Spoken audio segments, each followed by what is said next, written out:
It was a perfect summer day.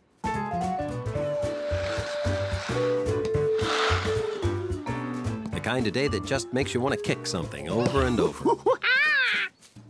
Which is just what George was doing.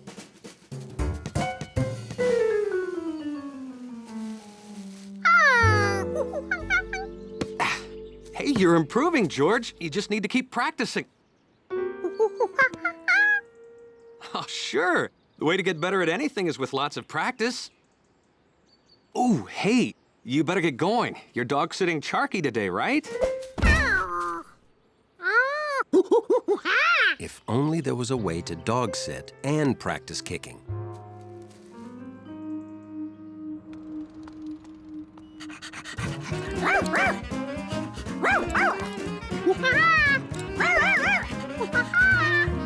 Hi, George. Thanks for doing this. I'll only be at the hairdresser's for 1 hour. I'd take Charkie with me, but some people are allergic to dogs. You're welcome to sit Charkie in my apartment.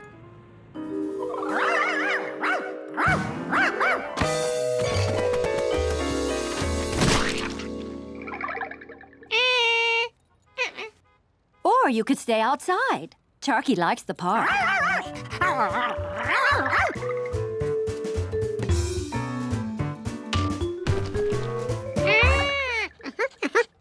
All right. Have fun. Oh, Betsy and Steve say once or twice Charkie has slipped away. So please keep an eye on her.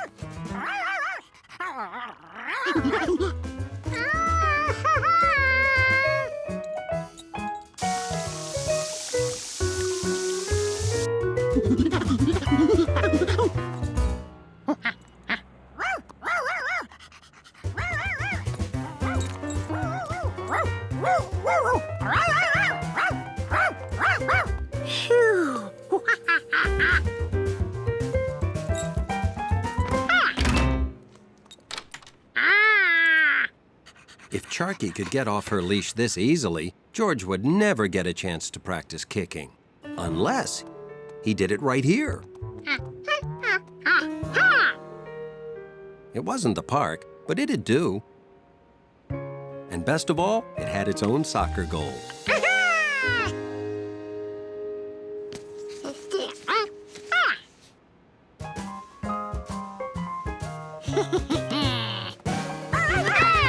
Some dogs don't know the difference between play and practice.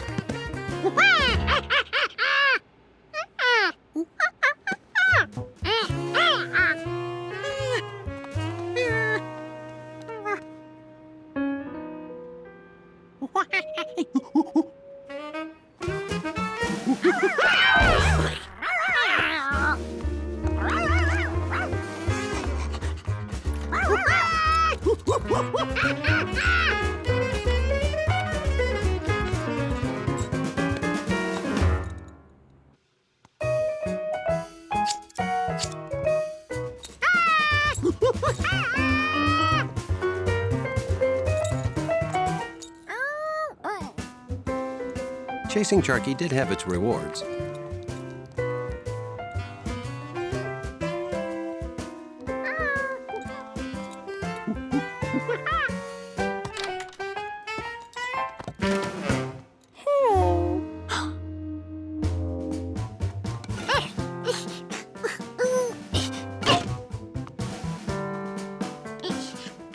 Charkie wasn't going to squeeze under there again.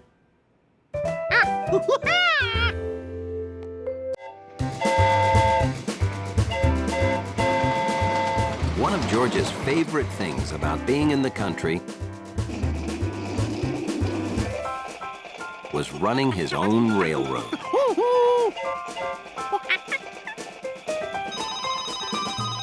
Hello? Oh, hi, Bill. The Kite Flyers convention just ended. I'm going to be coming home on the number 7 train. Okay. What time will your train arrive at the station? The number 7 arrives home at exactly 3 o'clock. All right, I'll be there. Bye-bye. George, you wouldn't want to bother coming to the train station to pick Bill up, would you?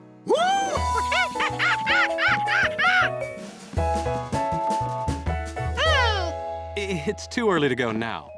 His train won't arrive for hours. Oh, I'll show you how it works. This is the train Bill will be on. This is you and me. Even if we're at the train station, we have to wait until 3 o'clock for Bill's train to get from there to here.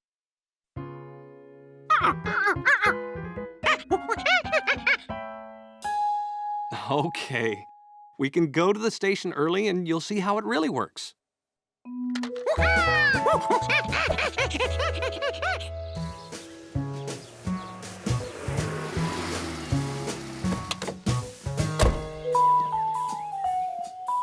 This was exciting.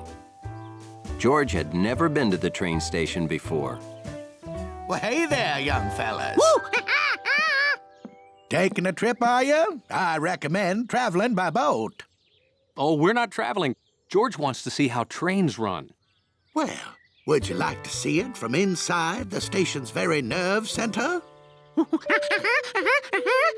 Are we allowed up there? Well, of course. My brother's the station master. I'm bringing his lunch. Hey, Flint. Hey, Clint. Meet my mates, George and... Why, you're the man with the yellow hat. I see you in town from up here 'cause you stick out like a big yellow thing sticking out. Yeah. Well, this particular little monkey wants to see how real trains run. Yeah. Well, I'm the station master. From here, I watch every train on the line. It's important for me to track every train to keep them on schedule. Well, now, see that? The number 1 train's supposed to get here first. Number 2 second. 3 third. It's simple.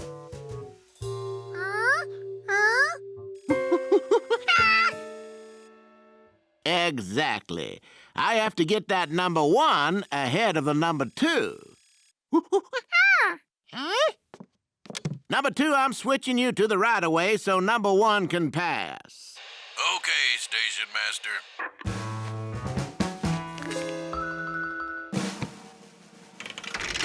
So I've got to switch the tracks to move it ahead.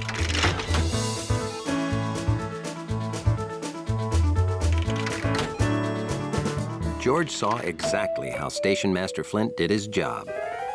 Time for the number 1 to come into the station. See now? Follow me. And there's the number 1 right on time. Now you know enough to run the railroad yourself. Lunch break.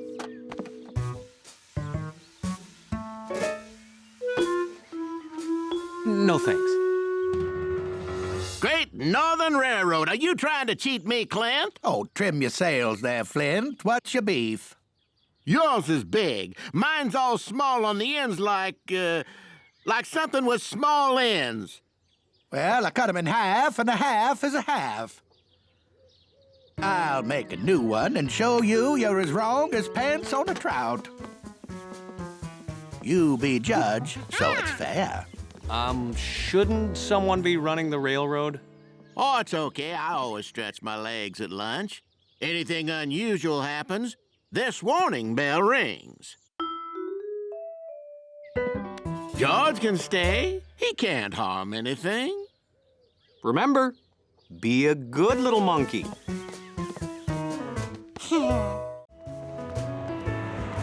It was a perfect day to walk down N Avenue and wonder, if building numbers get higher and higher, do they ever stop? And that's exactly what George was doing. Until he got curious about a sound.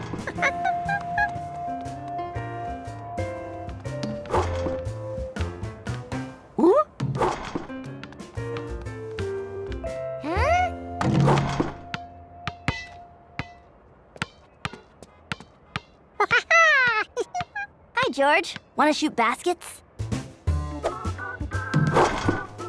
23! When's it gonna be my turn, Steve? When I miss, if I miss. Now, where was I? Oh yeah, 23. I'm going for a new record. 24 baskets in a row. Ooh.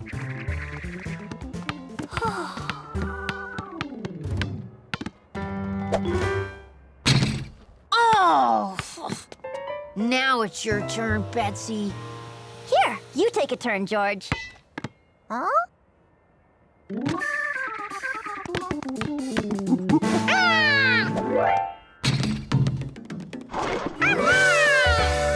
Whoa, maybe you can beat Steve's record. That's one. You need 23 more to beat me. George was sure he could get 24, 34, maybe 104.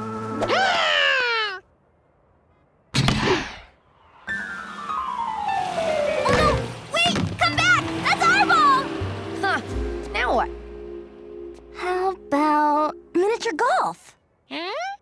You've never played? It's great. There's a castle and a windmill.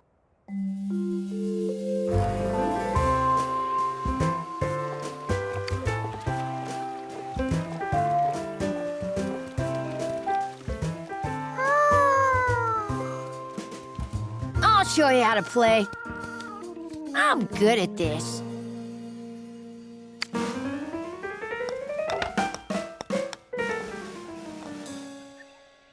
To figure your score, add up how many times you hit the ball before it goes in the hole. George had one goal, to do better at golf than he had at basketball.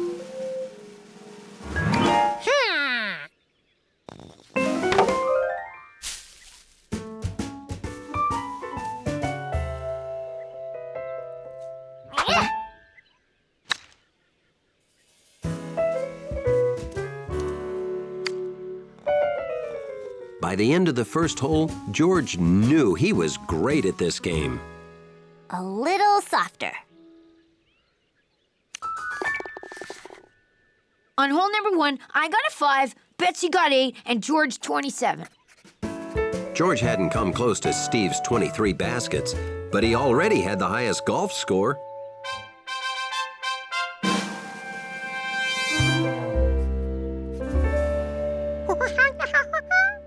On this hole, Betsy got 4 and I got 3. If you get it in now, you'll have 9. 9? George was sure he could get that score up higher, but it took effort to miss from so close. That's 10. Keep trying. 11, 12, 13, 14.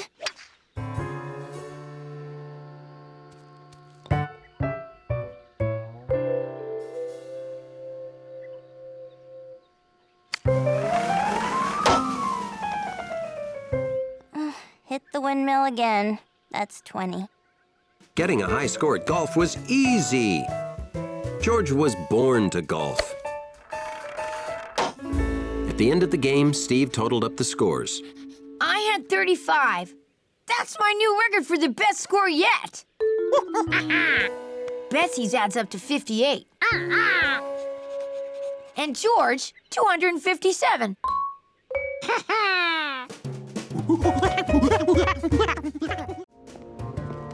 To Hunley, nothing beat being a wiener dog on a sunny day. It was so much more dignified than being a sweaty, tired-looking man.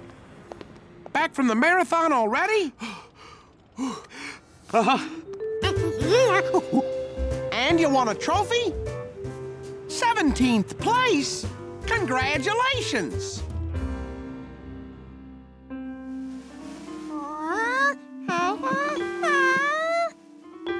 Steady now. Push that button.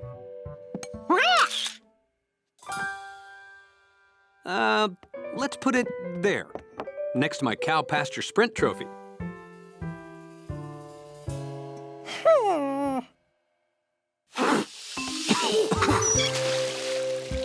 Trophies make it hard to forget things you've done because you have to keep cleaning them.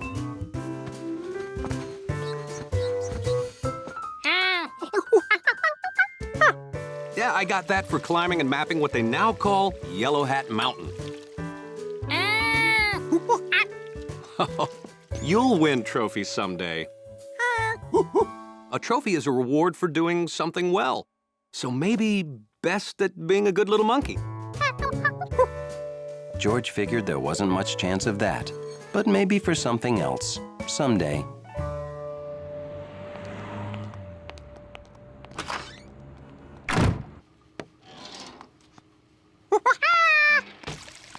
Oh, hi, Giorgio. Oh, say, you know, I've got no help today.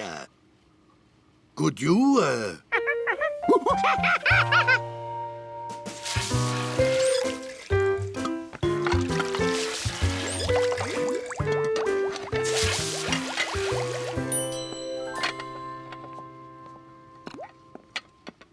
All done!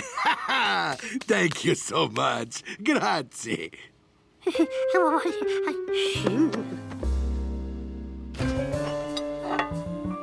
My new dessert, the ice cream gnocchi, for you, Giorgio. Consider it the Helpful Monkey Award. My thank you for a job well done. This plate of ice cream was George's first trophy. A trophy is a reward for doing something well.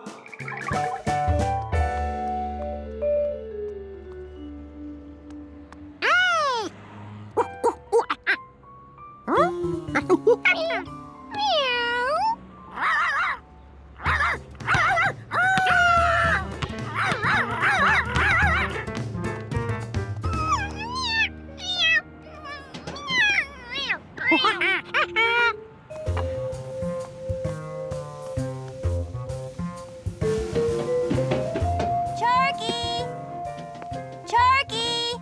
Where are you? Whoa! There you are.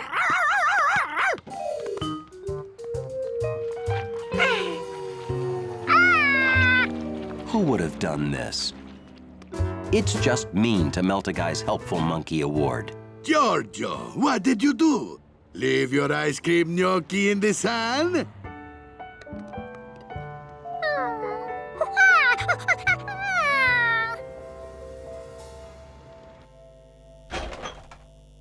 Well, maybe I can still use it for something.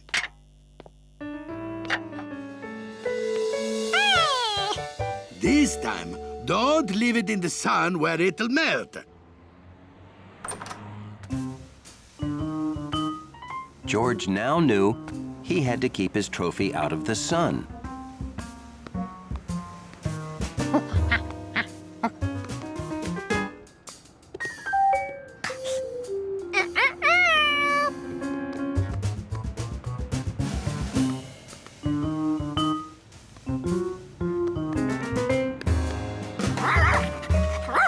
Hi, George.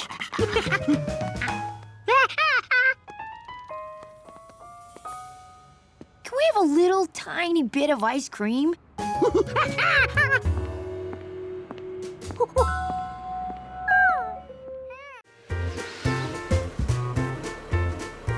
George was happy just about anywhere. City or country.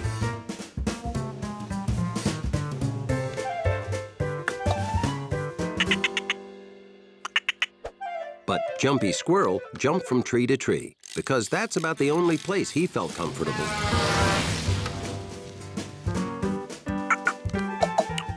Hey, is that Jumpy Squirrel? Woo!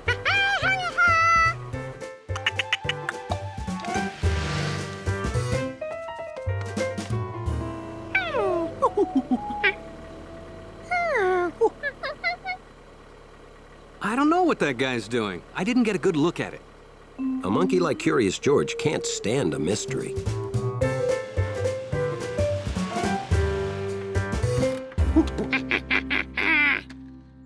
You want to go back and see what's up, don't you?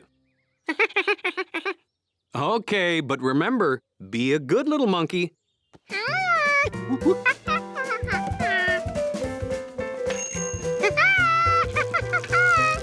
George? Boy, for a city kid, he's one fast runner. He saw a workman back on the road and has to see what he's doing. Didn't you hear? They're putting up a traffic light. A traffic light? Out in the country?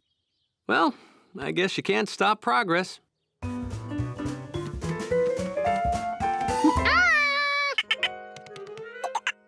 Jumpy Squirrel couldn't stop because he was busy gathering up nuts to store for winter. And he'd found a lot of them across the road.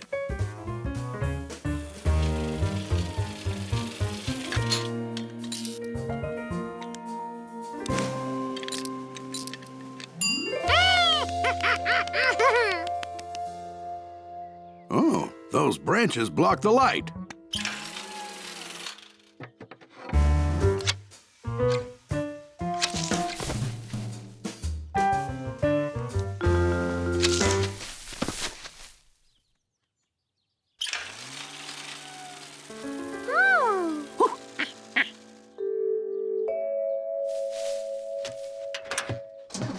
See ya.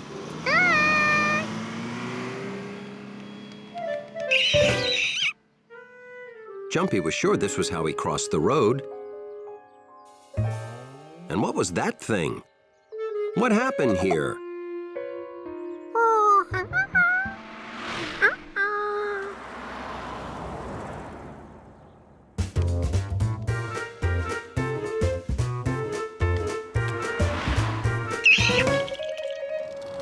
There was no way to get back safely.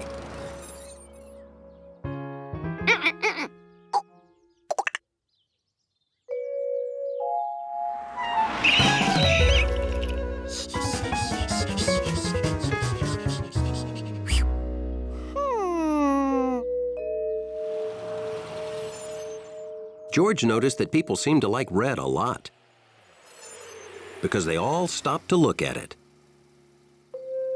People who liked red didn't like green. When the light turned green, everybody drove away.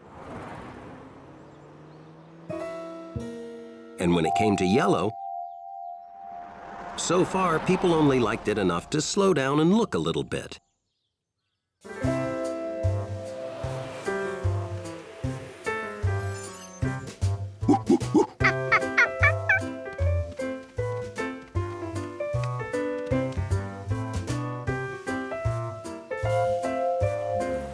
The lights were always changing. People didn't get much time to enjoy their favorite colors.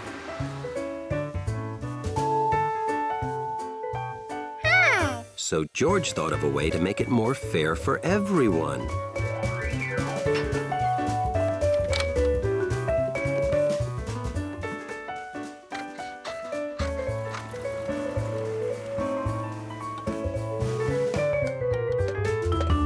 George made a special green side because someone who liked green was bound to show up. A yellow side for those who might prefer yellow. And a red side, which George predicted would be the most popular.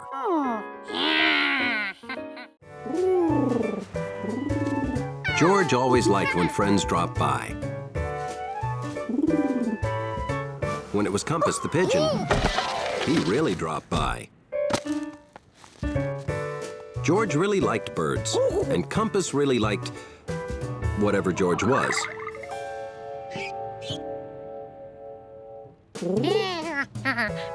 George thought he'd make a pretty good pigeon.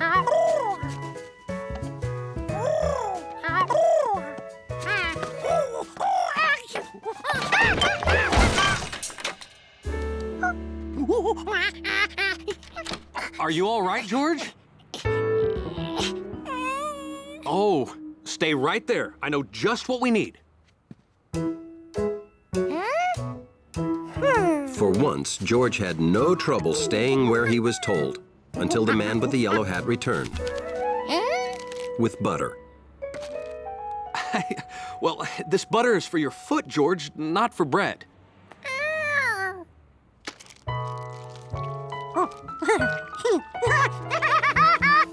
Okay, try now.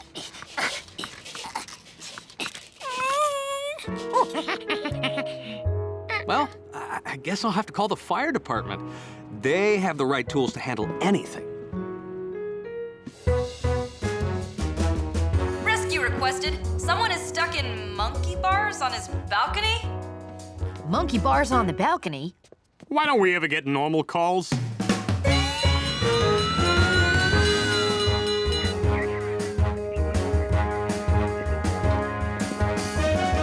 Oh, it's not monkey bars on the balcony. It's a monkey stuck in the bars on the balcony.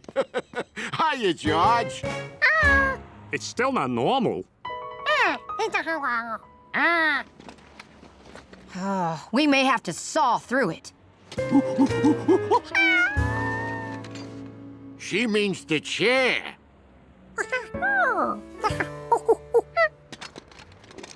Let's use the spreaders. We'll spread the bars apart, and then you can just pull your foot out, George.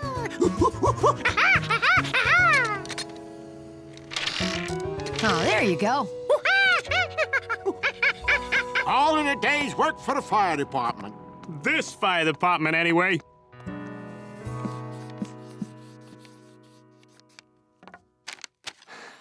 Nice. Say, George, would you like to visit the firehouse and give them this picture as a thank you?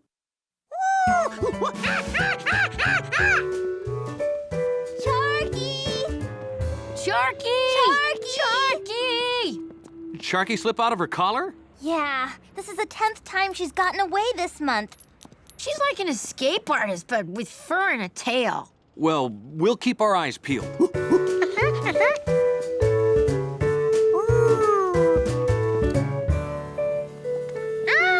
Hi. Oh, this'll look great on our wall. Glad you like it. Now, come on, George, we've got to go. Oh, George can stay. He'll be our mascot. Okay, have fun, George. And be a good little monkey mascot.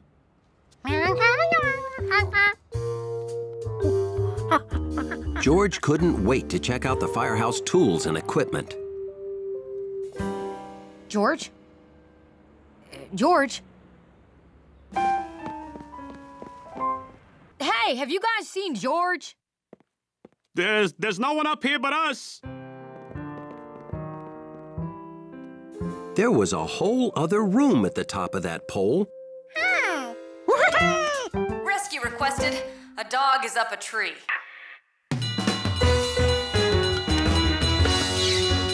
Oh, that George. Found him. Hey, George. I found George.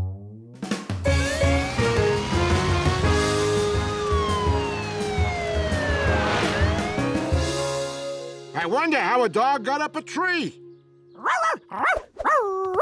I wonder why we never get any normal calls. Lots of puddles, a rubber ball, and one happy monkey. The perfect recipe for fun on a rainy day in the country.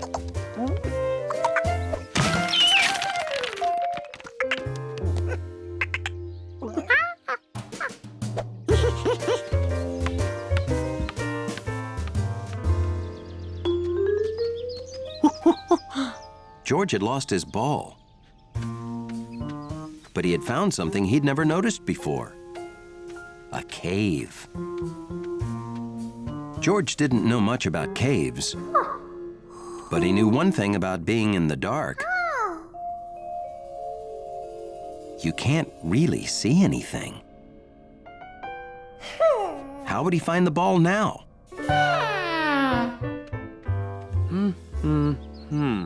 I've got that. Oh, hey, George. You want to help me bake my famous banana walnut cake?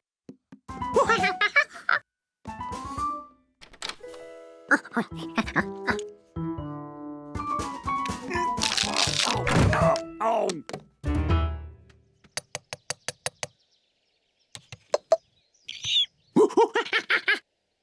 George invited Jumpy Squirrel to help him find the ball in the cave.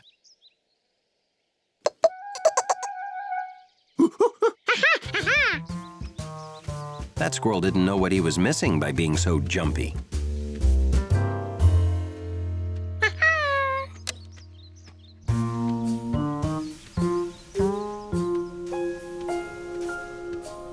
The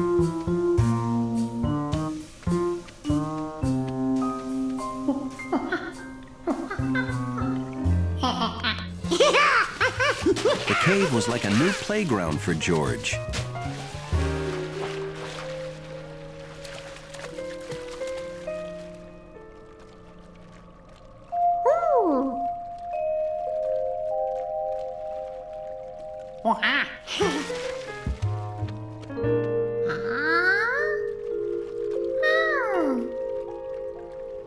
With just a flashlight, he could bring shadows to life.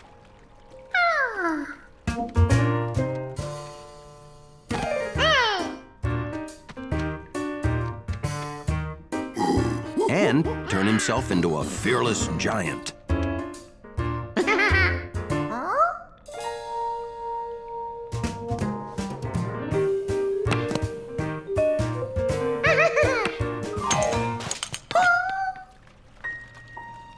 Suddenly, the cave seemed very different.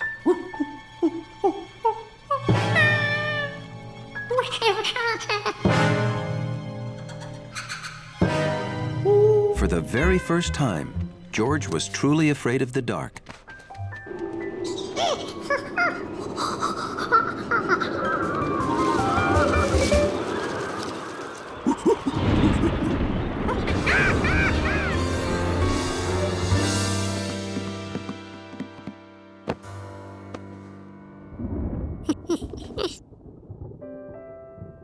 In the safety of his room, George was happy. He knew he never had to go back to that spooky cave again.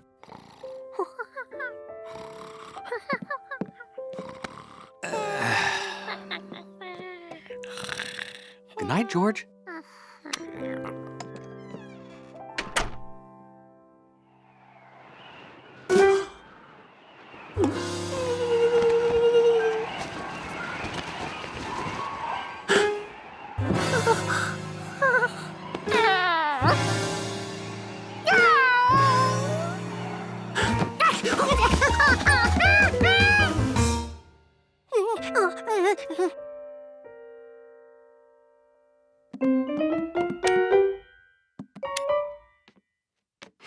George, is that you?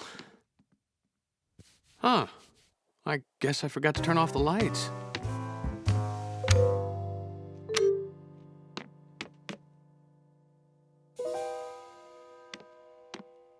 Did I forget to turn off all of these lights too? Huh.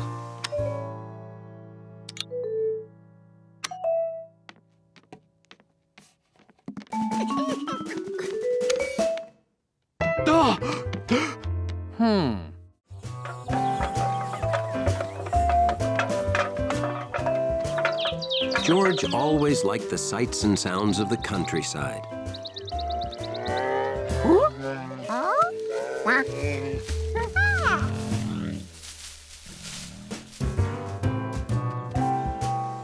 The tastes of the countryside were pretty good too, especially the taste of the Rinkins' homemade honey. You ready to sample this year's first batch of honey, George?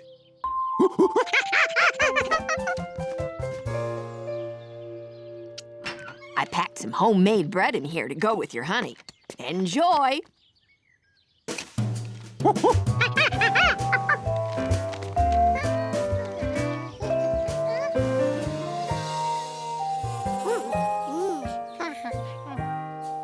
If there was anything George liked more than sweet honey, it was eating it with freshly baked bread. But this bee wouldn't let him enjoy his snack.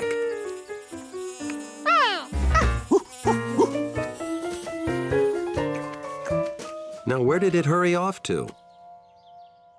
What could be more interesting than bread and honey?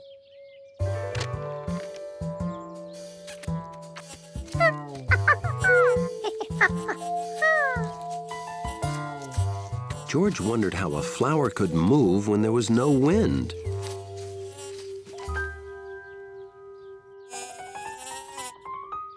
Touching all the flowers was definitely not as interesting as a bread and honey sandwich.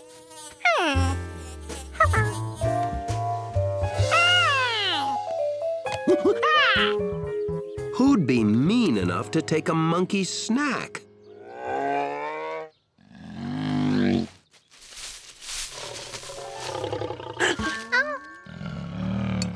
A bear. George had never seen a real live bear wandering around here before.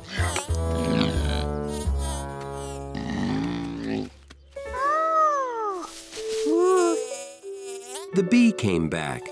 It must have wanted to be friends.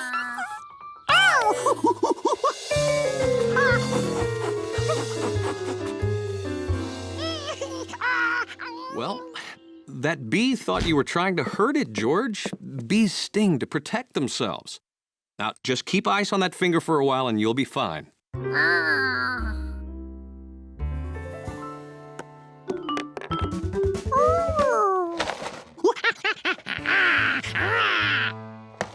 You want cereal again? You just had it for breakfast.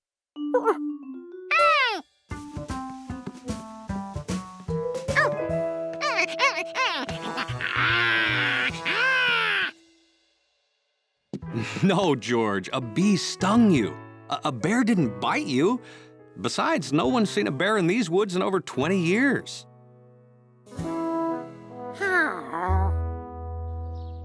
But George was positive he'd seen a real bear. Hey there, George. Bill always seemed to know everything. Maybe he'd know about the bear.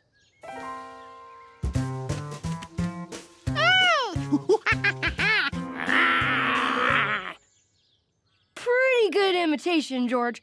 Did you know no one's seen a bear around here in over 30 years?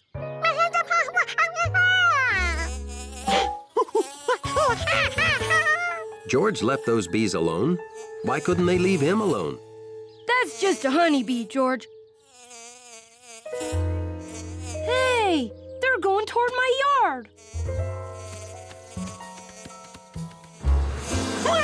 Wow, when did they build that? I gotta get those bees to leave.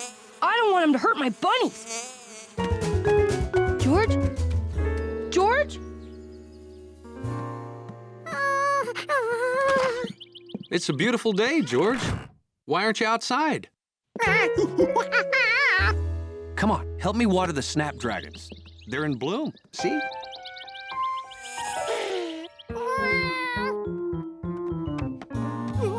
Afraid of getting stung again, huh?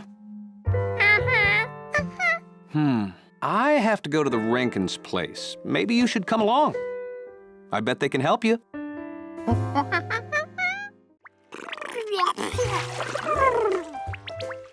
There were only two things that could get George to take a bath: Bubbles and Springy, the most awe-inspiring toy frog that ever lived, and the best bubble maker George ever met. A bath just wouldn't be a bath without them.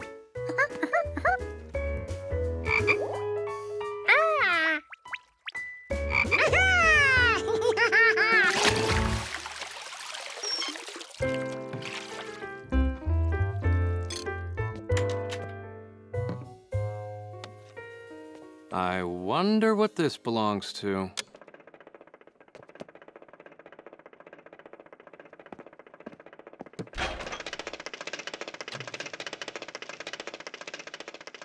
Oh, George!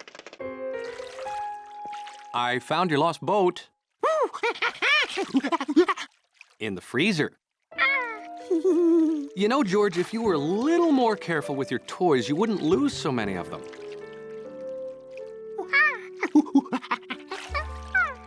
You almost ready to go to the park?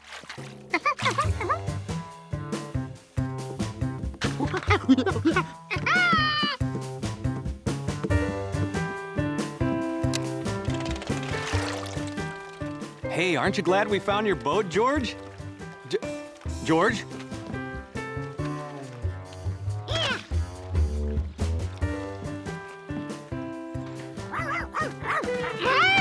Charkie wanted to play in the mud, too.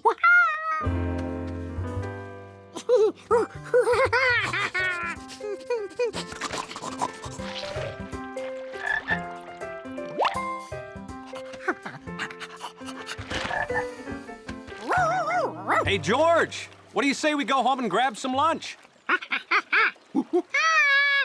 Maybe you should try and clean up a little bit before we go.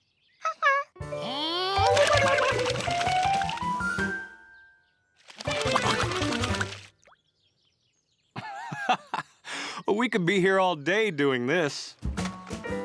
You can clean up at home, George.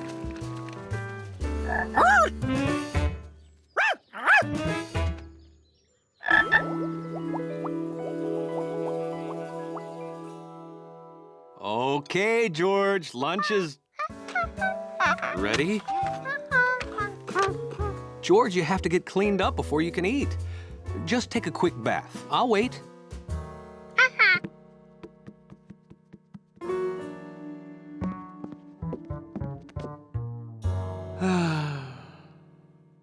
There were only two things that could get George to take a bath. Bubbles and Springy the frog. George wondered where he could be. George? George, what is taking so long?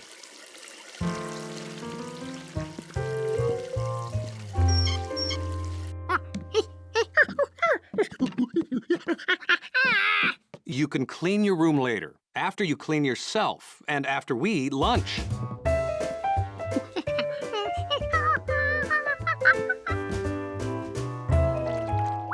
Hop in. Oh, I get it. You want to be launched like a new ship, huh? All right, here we go. Into the sea. You're tickling me. Look, I know you took a bath already this morning, but you're muddy, George. Oh. Hey, look at all the fun bubbles. See? There was no way George could take a bath without Springy, who had to be around here somewhere. George?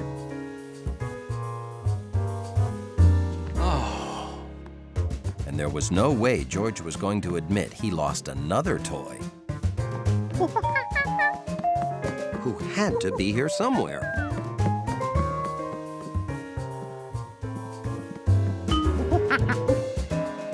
George!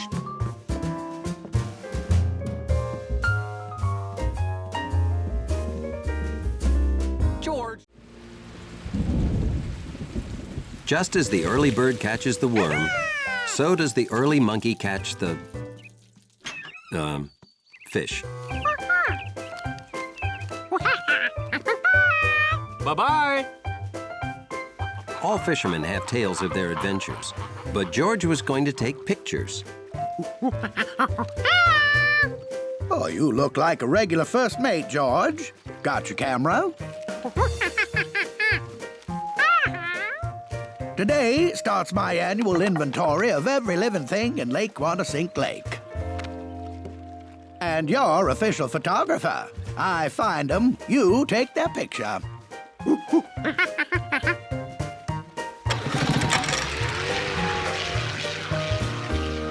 George, a 10-inch rainbow trout.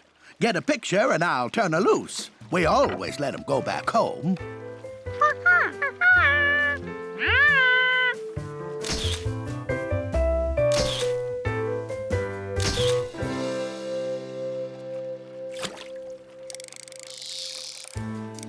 Oh, boy. Oh, it's a big one. Get that camera ready.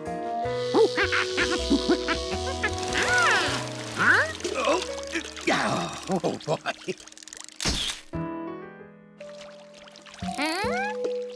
Well, this we don't throw back. But if we find the rest of the orchestra, we're gonna need a bigger boat.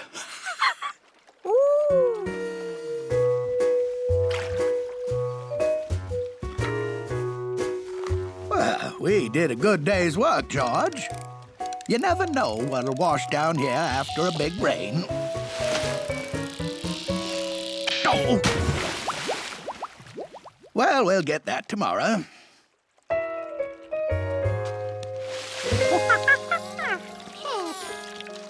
Oh, what have you got there?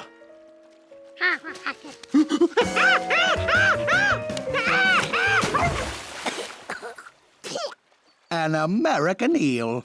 I've never seen one here before. You've got to get his picture.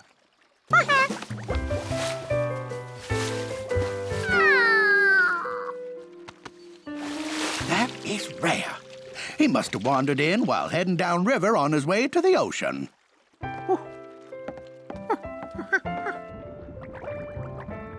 You can get his picture tomorrow, and then we'll make sure he gets where he needs to go.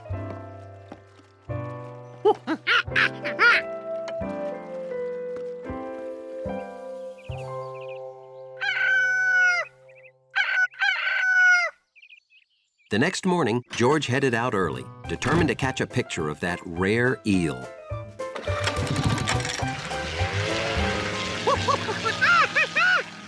Oh, sorry, George. A whale's lost away down where the river meets the sea, and I'm going to help. Well, we'll look for that eel tomorrow. Hey, George. Did Mr. Quint say you guys saw an eel? In this lake? Eels never come to this lake. I'm gonna catch it and take it home. You wanted to be the one to catch it, huh? Okay, it's a contest. I'll go get my equipment.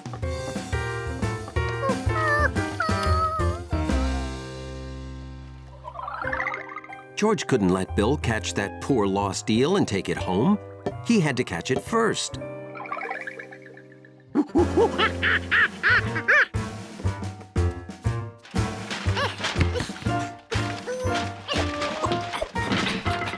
With Mr. Quint and all of his equipment gone, George had to find his own fishing pole. Fast.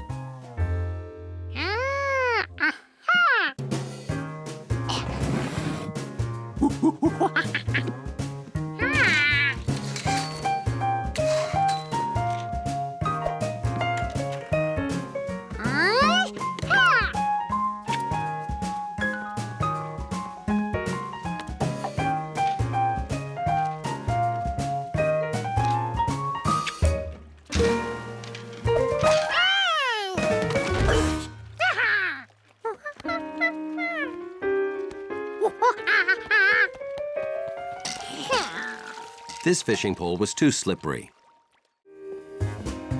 It was a nice summer morning, so George was walking the man with the yellow hat to the subway. Sorry I'm walking so fast, George, but I can't be late. George? Well, he was when they started. But George had seen something so amazing, he had to stop. Oh, there you are. Did you see a toy you want? You already have a dinosaur just like that. You want an oven? George never had a toy that could make cake. Sweet, delicious cake. I'm sorry, George. That's expensive, and I just bought you an expensive toy last week. George, can we please talk about this later? I'm late for work.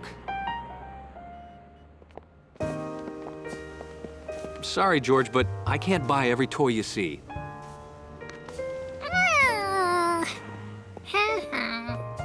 Be a good little monkey. If the man with the yellow hat couldn't buy it, George would have to buy it himself. All he needed was to get a job and start earning money. But Mr. Glass didn't need a window washer today.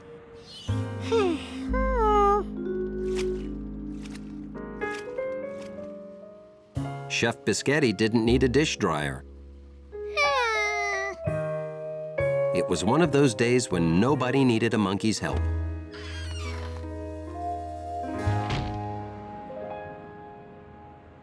The new summer display is really gonna attract customers, Dad. The palm tree goes there, beach balls on the wall, and Hawaiian leis everywhere. I like it. Good work, son. It'll take me a few hours to pick up everything. We'll set it up when I get back. I could use 2 more hands while you're gone. If you had 2 more hands, you'd be like George. I only wish I could get an employee with 4 hands.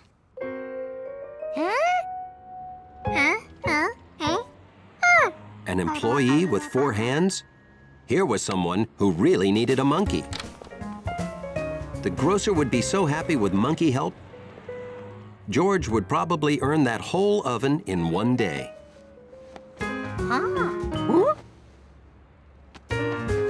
Hey, do you work here? Perfect. I need to choose bananas. Could you help me? They need to be super sweet.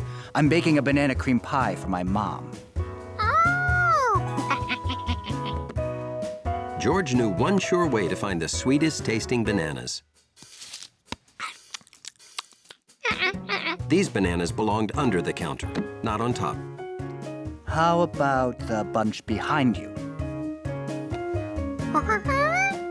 Not the bananas in front of you, the ones behind.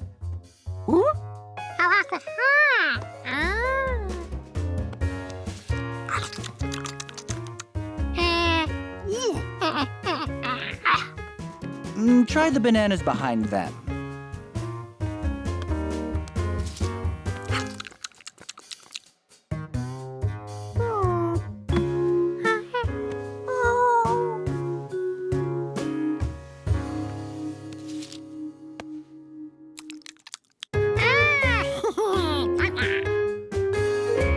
Thanks. This is the best service I've ever had in any store.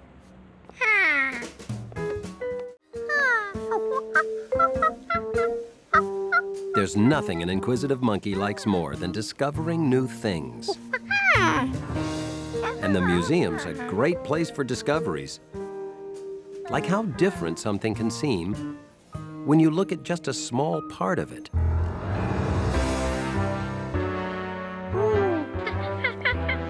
Hi, George. You're getting a close look at our dinosaur exhibit, I see. Then you'll be interested in this. This newly discovered Stegosaurus skeleton is our next exhibit.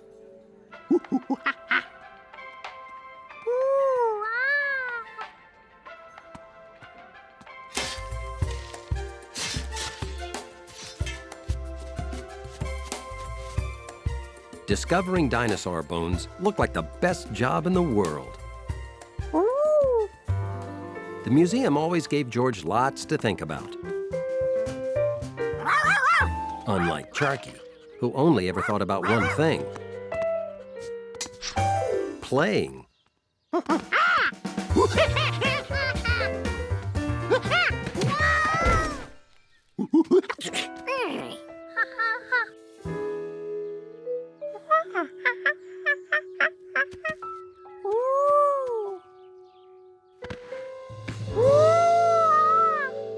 He'd discovered a bone. That magnifying glass would have come in handy, but Charkie was probably blocks away by now.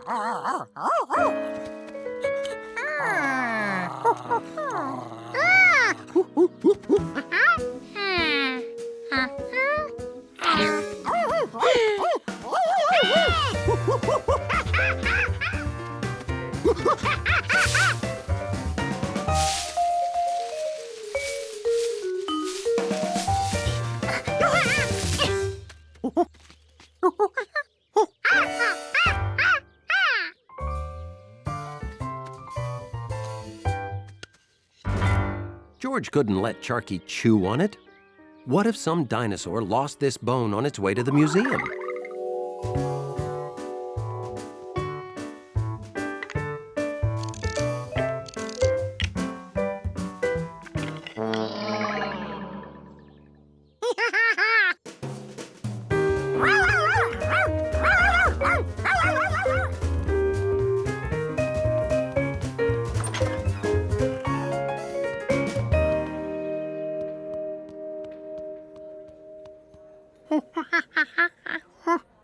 The Stegosaurus had all his bones.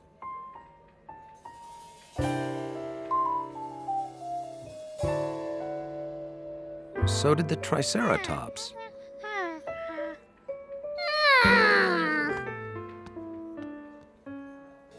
and the Tyrannosaurus. If a dinosaur hadn't lost it, what kind of bone could it be?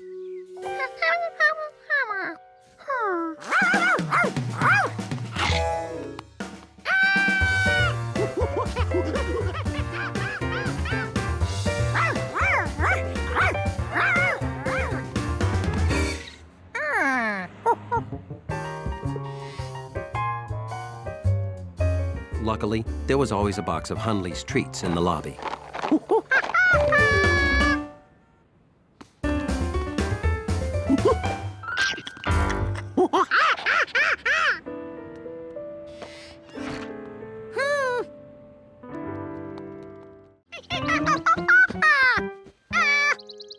Go! No! Good morning, George. I'm gonna sleep 5 more minutes, okay?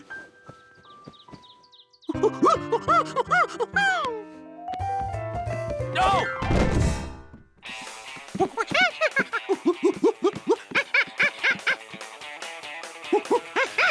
Yes, sorry. This here roller coaster whips and snaps you around hairpin turns at 70 miles per hour.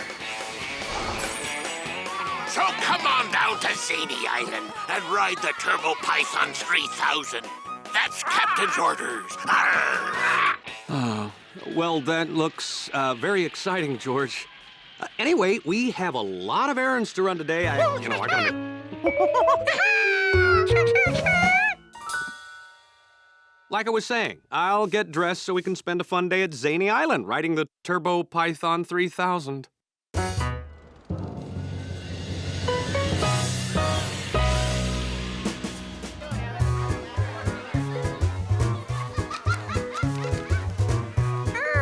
Now, don't eat all that licorice at once, okay, George? Huh? Hi, Steve. Betsy? Hello, George.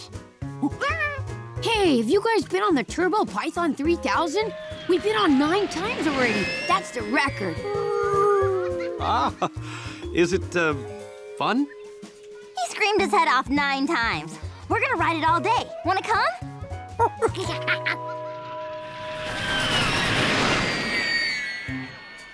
Everyone was excited about riding the Turbo Python 3000. Except the man with the yellow hat. He was afraid of roller coasters and remembered the first and last time he rode a roller coaster. It was so long ago, he was just the boy with the yellow hat.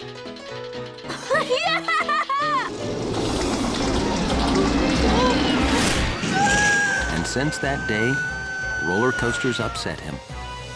Okay, I'm a grown man. I have no reason to fear a roller coaster.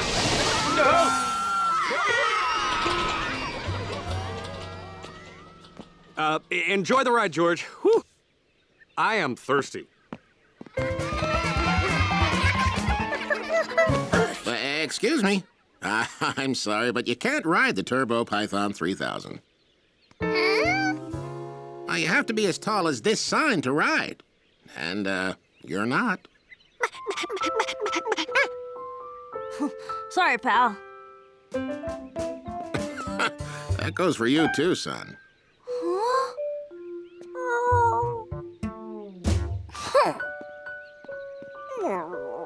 Do you mind if we ride without you? Yeah. Oh.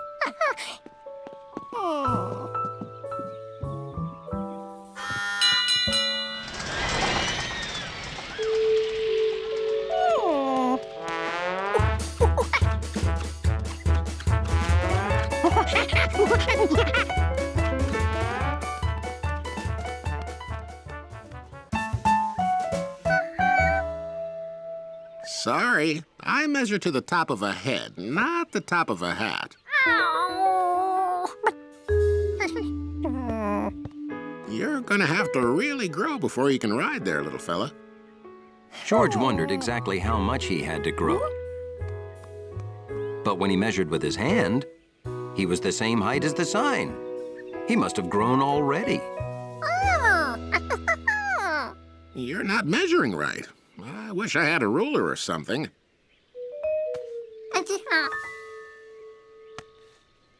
Let's see. 1, 2, 3, 4, 5. Well, the sign is 5 licorice whips tall, and you are 1, 2, 3, 4 licorice whips tall. You can come back when you're grown 1 more licorice whip tall. And until then, enjoy the rest of the park.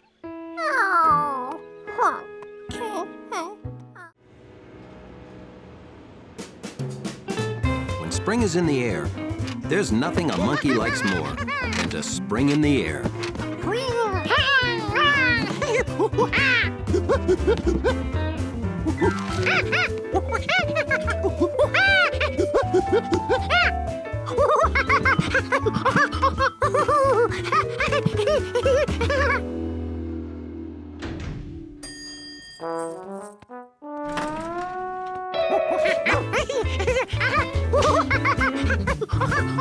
To keep his lobby orderly, Hunley always kept a close eye on George.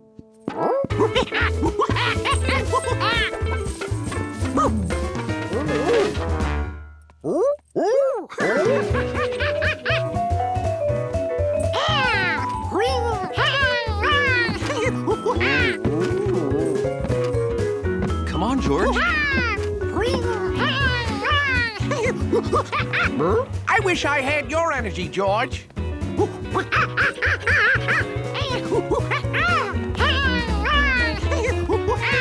Just watching George made Hunley tired.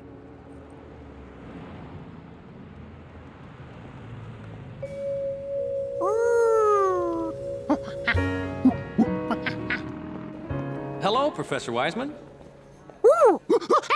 Hi. What do you have, George? Your favorite kind of dinosaur?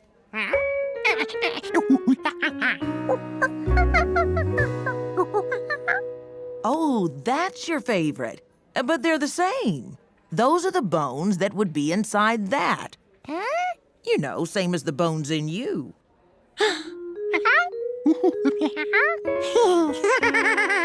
Feel your arm. The hard part? That's bone. It's your skeleton.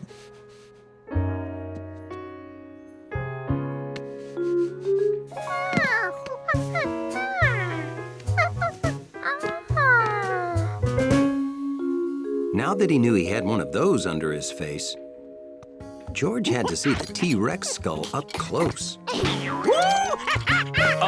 George, don't. It isn't safe. Oh. Are you okay?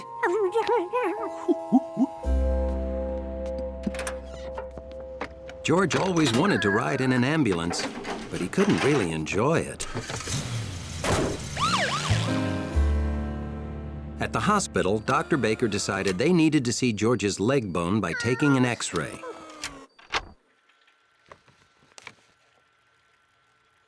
Well, that's a small break. We have to put your leg in a cast. Now, this cast will keep your leg from moving while the bone heals.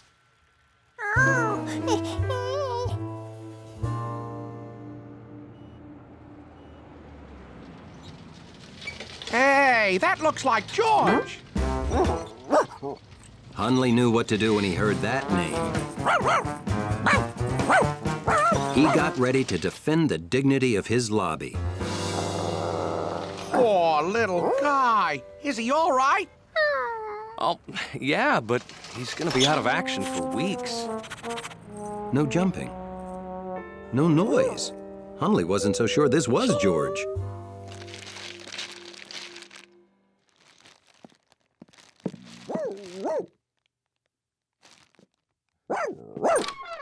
Well, hello.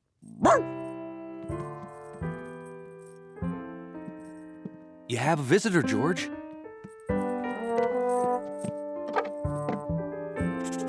It was George, all right. No one else in the building smelled like that. Hello? Hunley come up here? Yeah, we're in George's room. You know, in the lobby, Hunley pays more attention to George than anyone. That's friendship. Hunley could keep George company when you go to work. I'd excuse him from his lobby duties. George, would you like Hunley to be your monkey sitter?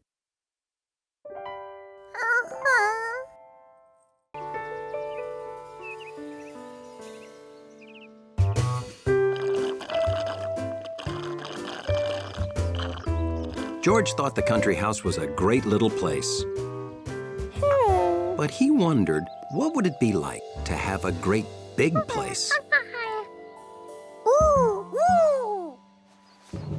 Like a country castle. George, look what I found. My old photo album.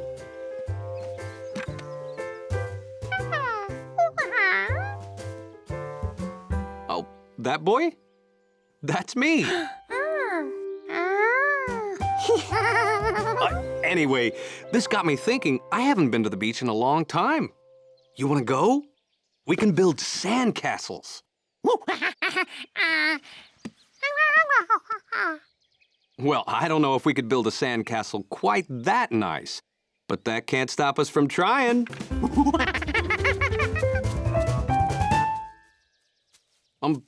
George?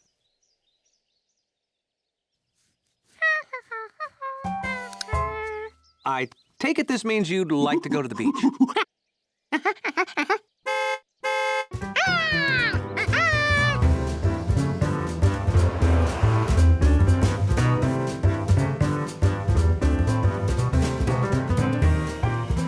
All the way there, George worked on castle plans. He wanted it to be perfect.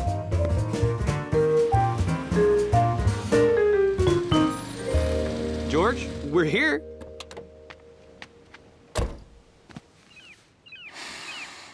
Ah, smell that salty air.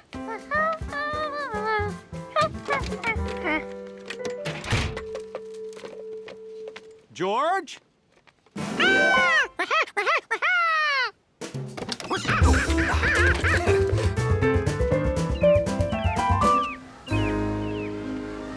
George hadn't planned on having so much room to build a castle.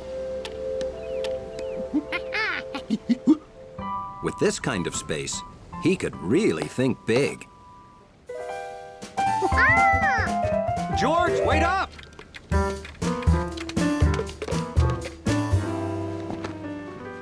Let me know when you find a good idea for a castle.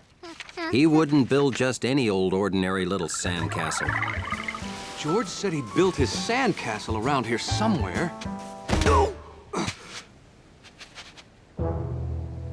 Wow!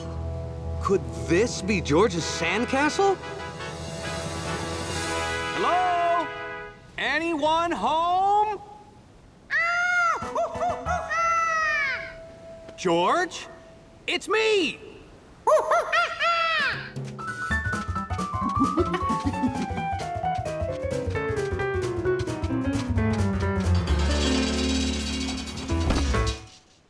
George, it's the greatest sandcastle any monkey ever made, anywhere! Now he knew exactly what his castle should look like, and that he wanted it to be a surprise. Oh, you want to build a castle like that one?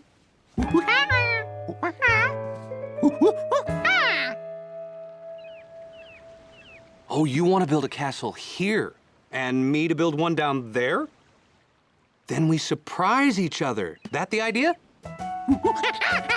Okay, that sounds fun.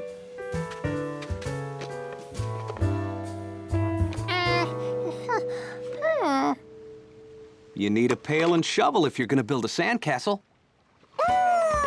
George thought he had to build the whole thing with his hands. This would be easier than he thought. I can give you a few tips.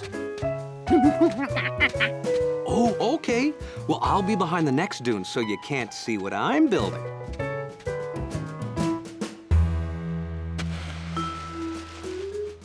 George's castle was going to be a big surprise. Very big.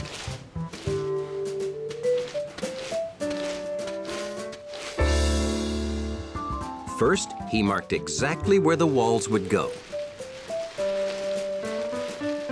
Then, he decided where he'd put the door. You should always know your exits in case of fire. Now came the easy part. Building it.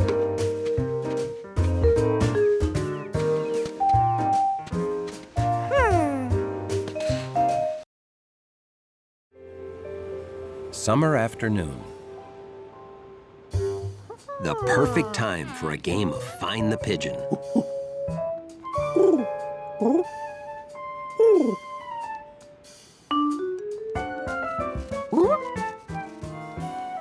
Okay, George, playtime's over. Time to clean your room.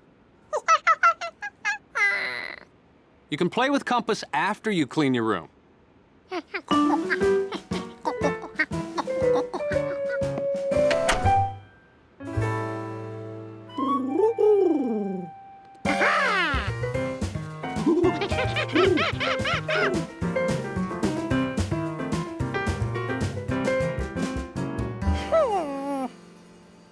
Bath time, George.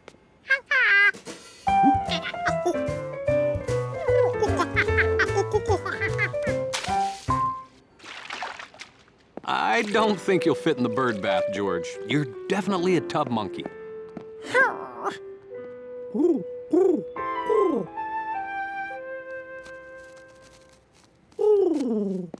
Okay, time to brush your teeth and hit the sack, George.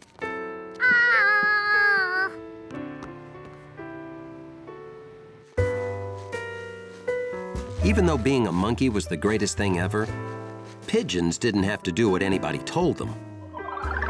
George, time to clean your room, take a bath, wash your ears, brush your teeth, go to bed, wake up, make yourself breakfast.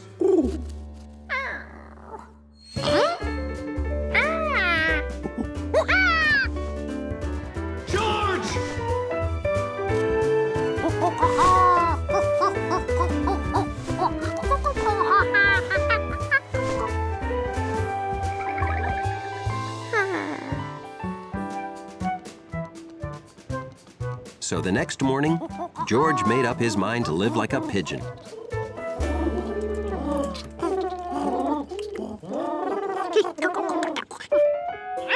It turned out that birds had special pecking equipment.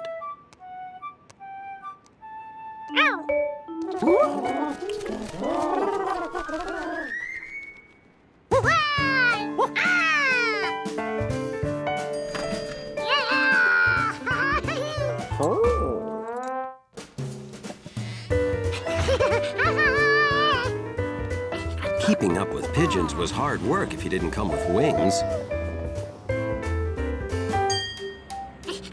Plus, pigeons didn't have to wait for the don't walk light.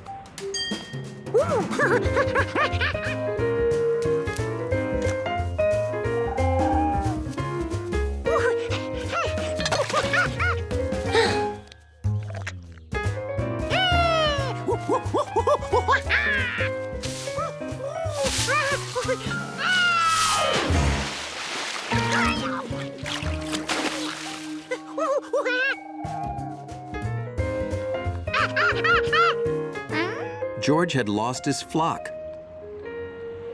To be a pigeon, you had to fly.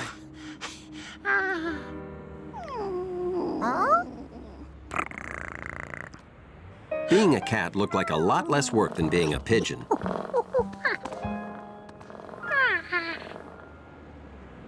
Now, this was the life. And no one made Gnocchi clean her room.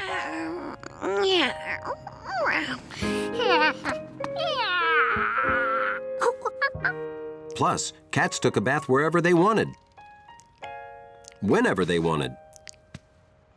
A cat bath was okay. If you didn't mind a hairy mouth and a spitty face. Maybe being a cat wasn't for George either.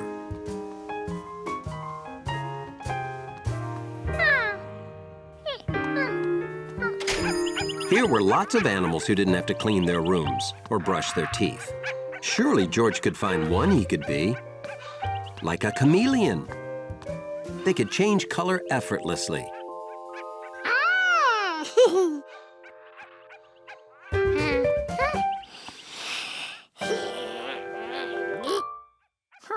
Monkeys couldn't.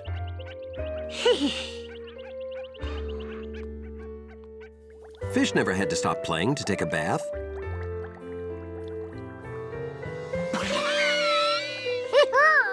But George wasn't good enough at holding his breath to be a fish for very long. A sunny day in a garden project meant one thing to Curious George. That ought to soften it up a bit. Have at it, George.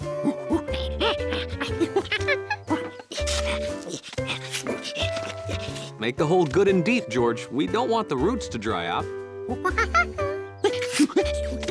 George was an old dirt-digging pro. But this time, he saw something he'd never noticed before. There were things living in this dirt. Whoa, where are you going with those worms?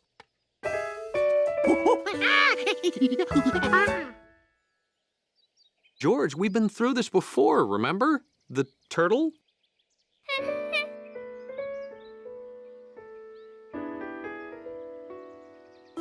George remembered the turtle all right.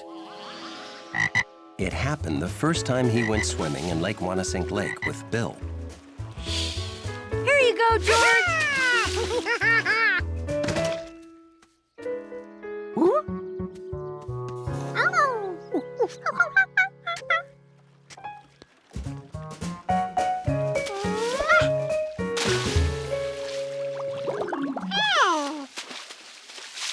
Can you see it? Stick your head under and look around.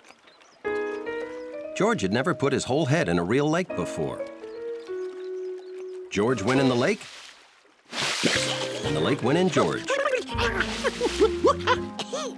George, you okay? When you're underwater, you gotta hold your breath, like this.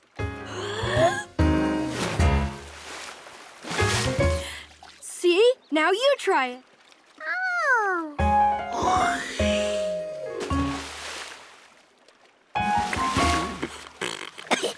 Good job.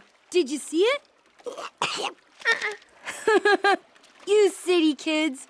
You gotta open your eyes if you want to see anything. Here, use my mask. It keeps the water out of your eyes so it's easier to see down there. Boy, are you in for a surprise. It's like a zoo down there.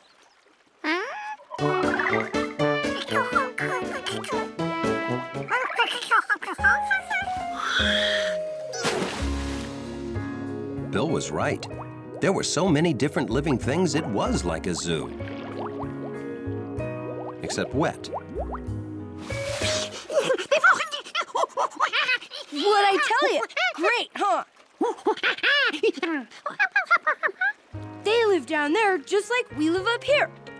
Some animals breathe in water like we breathe on land. Oh, I gotta do my paper route. Keep looking, George. If you need anything, ask Mr. Quint. Huh?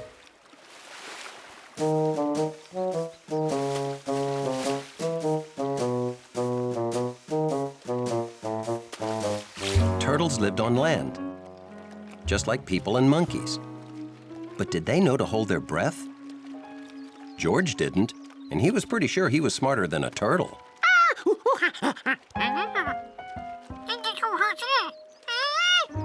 George tried to teach the turtle what he'd learned, then realized it was silly.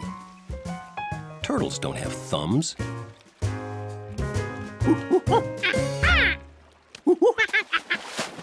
So he told it to stay out of the water for its own good.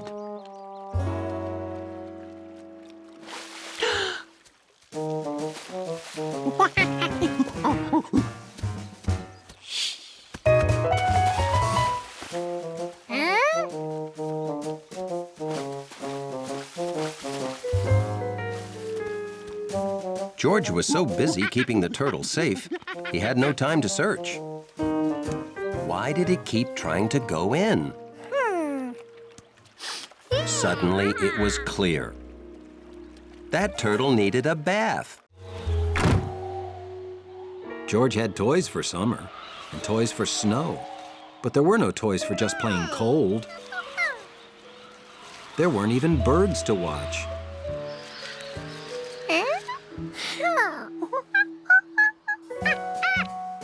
But even the dullest monkey day could be saved by a visit with bunnies.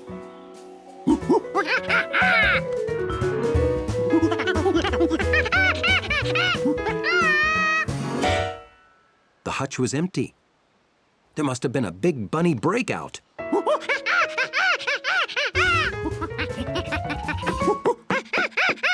What's wrong, George? Oh, are you looking for the bunnies? Ah, don't worry. I brought them in out of the cold. Phew. I'm glad you're here. We have to go to my grandmother's. Can you do me a favor while I'm gone? George knew Bill was going to ask him to take care of the bunnies. It's something he'd dreamed about. George would pick only videos that bunnies liked, and games they could win, and show them his best bunny picture books. I'm taking the bunnies to stay at my grandmother's house for the rest of the winter. Well, it's too cold out, and my folks won't let me keep them in the house. Grandma has a warm place they can spend the entire winter.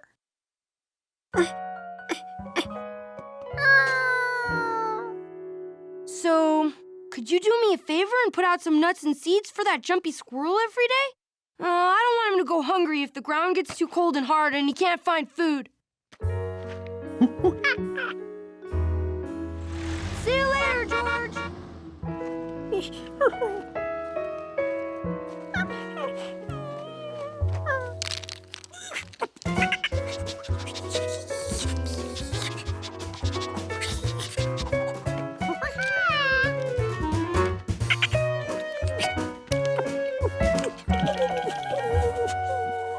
George remembered how it was not too long ago.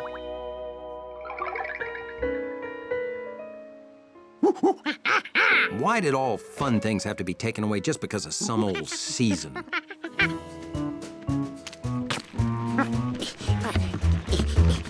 He wasn't going to let winter ruin his winter. This little monkey was going to prove that winter couldn't stop him from doing whatever he wanted.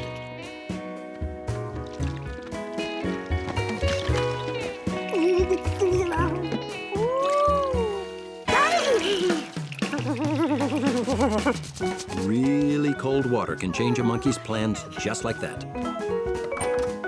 George, I'm back. I bought some of that really good hot cocoa.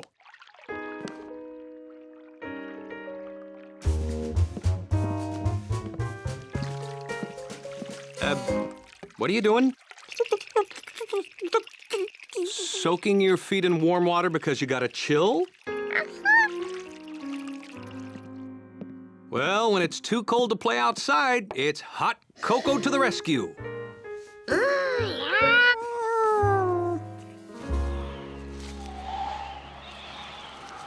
The next day felt like the coldest day of the year. Don't forget your scarf.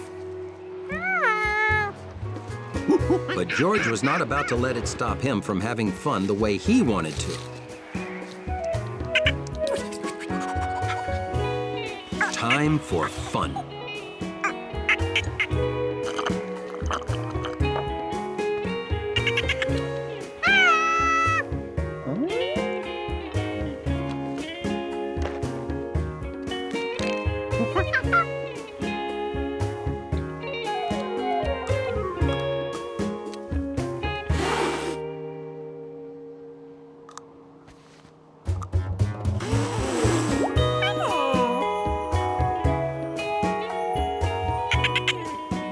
George had won. He was having fun like winter had never come.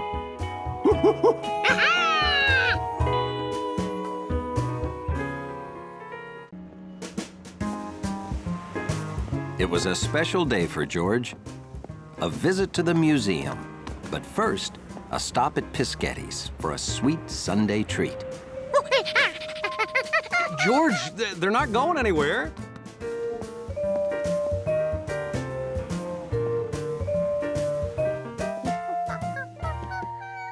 Cannoli, a brown, crunchy shell with a delicious filling.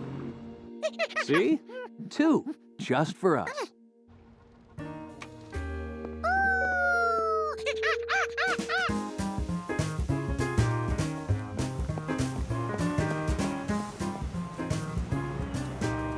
Hey, Gnocchi.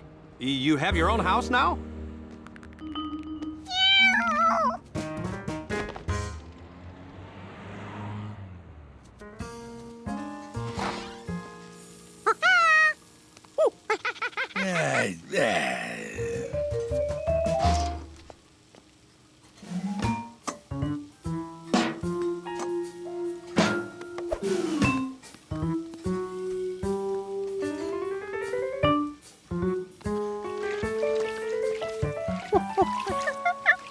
Someone's looking for cannoli.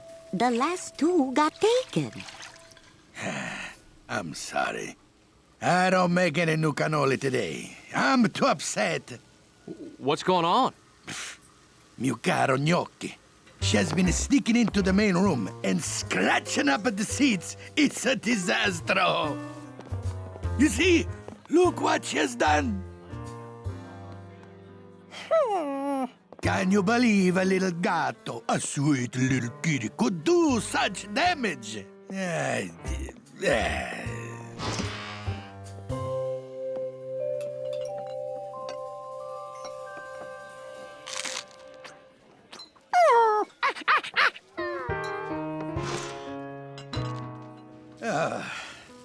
must ban Gnocchi from the restaurant. Oh, well, we saw the house you built her. It's very nice. Grazie. I plan to add a second story, eh? Oh, that is Gnocchi. She wants to come in. Oh, I feel terrible. She only wants to come in because you say she cannot. Oh, typical cat. This kitchen is in torment. I suspect there will be no cannoli until this problem is solved. Eh? Back outside.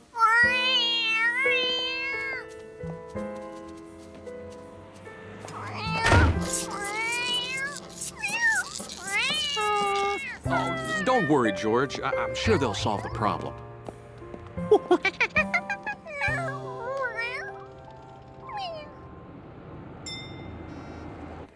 At the museum, George was too distracted to concentrate.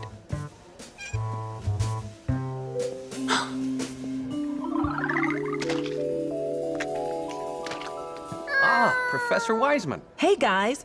Welcome to my new exhibit. It's called How Great Scientists Got Their Great Ideas. These are portraits of some great scientists. Isaac Newton, Benjamin Franklin, Marie Curie, and Albert Einstein. Once you think like a scientist, George, you can solve almost any problem. George had a problem. He wanted cannoli. You know, scientists think about problems and get ideas to solve them. They observe, then collect information.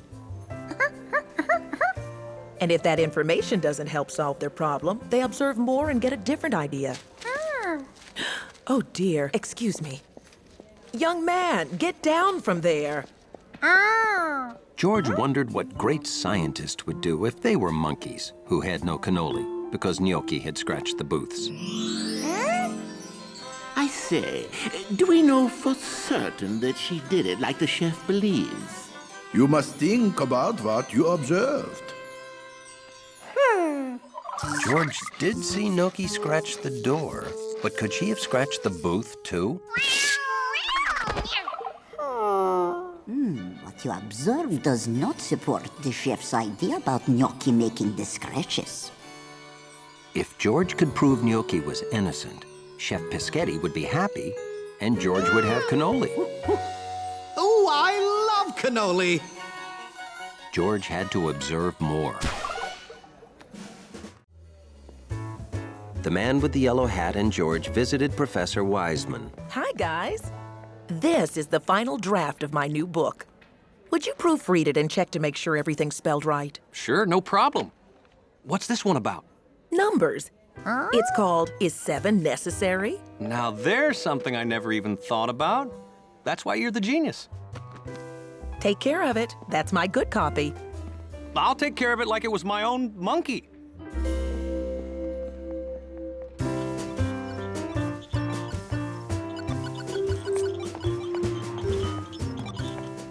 You've been playing for 2 days non-stop. When's it my turn? You want me to give up going for the record just because my little sister wants her turn? Yes. Hi there, Betsy, Steve, Charkie. Hi. What's that? Oh, this is Professor Wiseman's new book about number sequences and logic. Ha, Betsy's too young to understand those words. I'm not. Then what do they mean? Well, I'll know after I read the book. Whoa! Charkie wants to keep walking. See ya!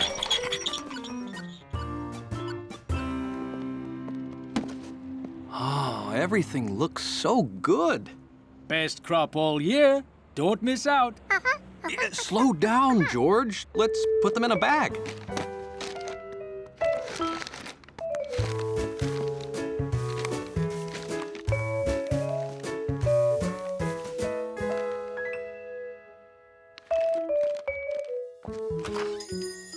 Hey, George, hold on. Wait for me.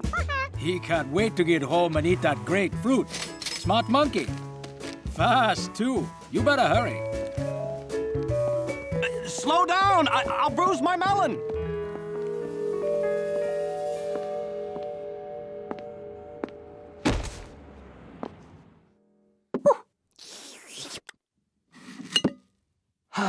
Now I'm gonna sit back and read Professor Wiseman's book.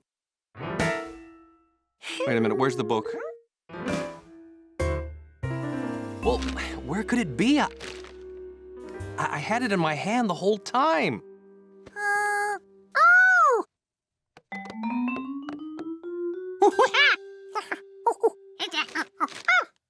You know, you're right, George. I put it down to bag fruit. Let's go. Oh. Are you sure I put it down here? Excuse me, did you see a package about this big on the ground? No, sorry.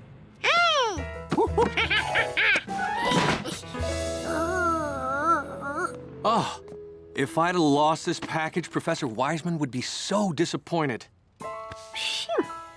I didn't even know I had it. Sharp-eyed monkey. George was glad to help, especially when he got a plum reward. The man went home, but George chose to stay out in case he could do more good and get more rewards.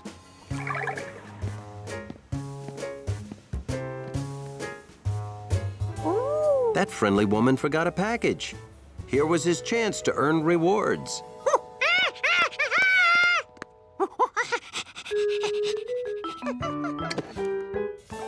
George sure picked the right person to help. She left another package behind.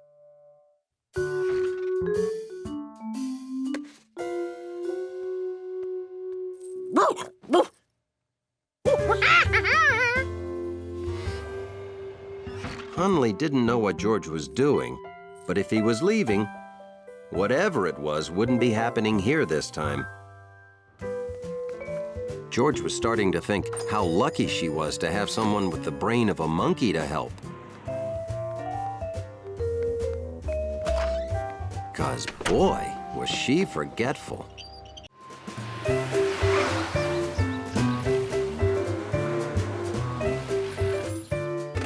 Bringing home a new rug is always a one-man, one-monkey job. So George was happy to have his friend, the man with the yellow hat, around to help. I'll take the front, George, and you make sure the back doesn't hit anything or drag on the ground.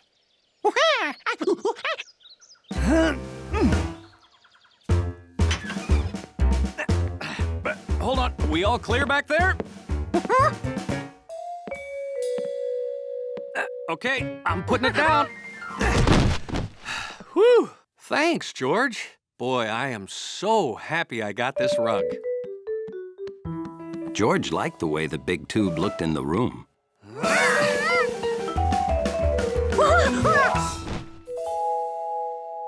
Looked good flat, too. Professor Wiseman was right.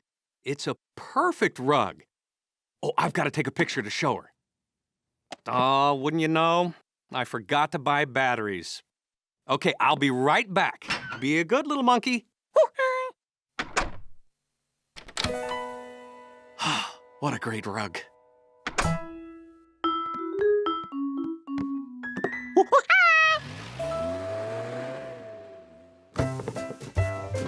Hauling a rug always makes a monkey thirsty for grape juice.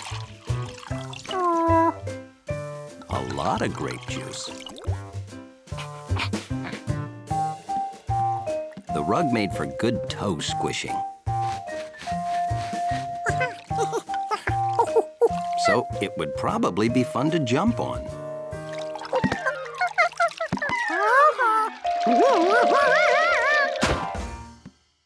This wasn't good. George had to get that juice off the rug.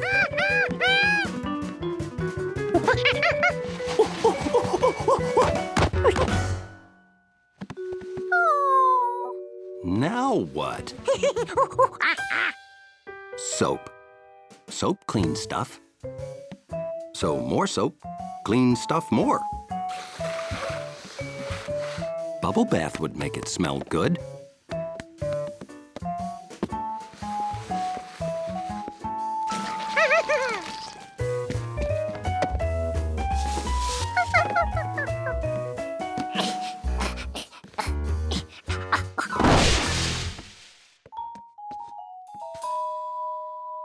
That was definitely too much soap.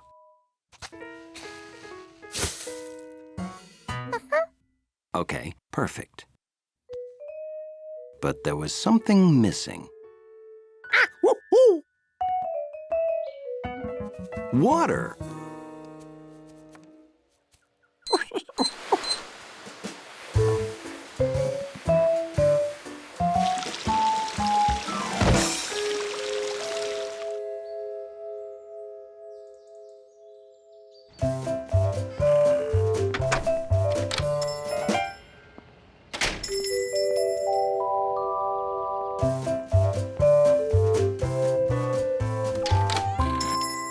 Today? Well, I'd like to buy this. It'll go perfectly with my great new rug. Wait, these legs. Yeah, I'm afraid they'd snag my great new rug. Oh, I could fix that. Swap those legs out for ones that are less snaggy.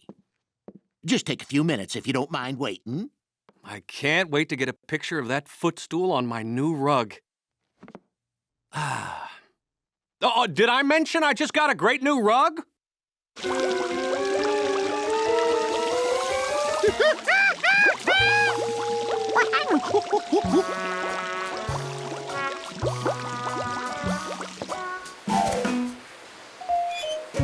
George had to get all those suds out of the house so he could see if the rug was clean.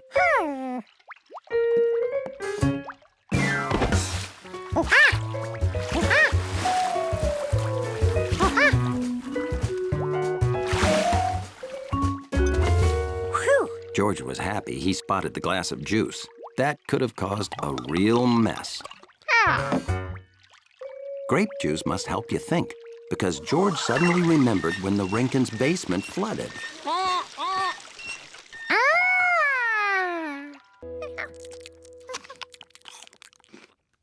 To George, it was a perfect morning, eating and reading and having nothing better to do.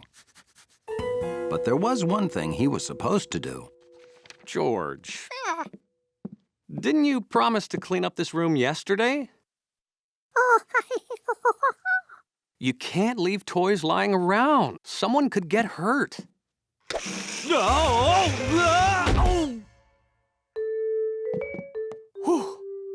Lucky for me, this wall was here. Now, please, clean up, George. When I come home from work, we'll spend the evening in our nice, clean living room, okay?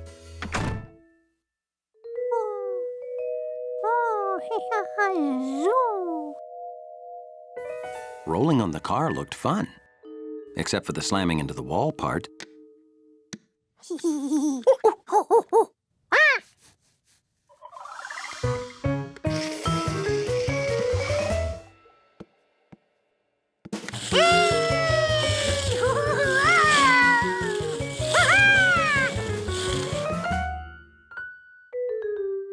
If one car was fun, imagine what you could do with two. George had to show his great new car shoes to someone.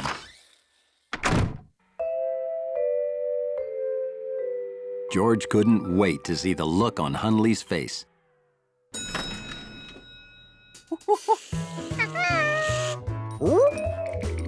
That wasn't the look he expected.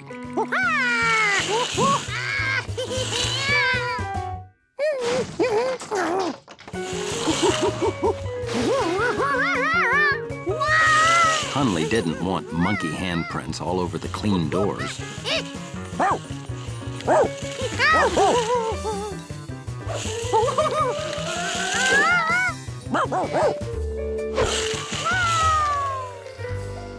George didn't know how to turn around and go back.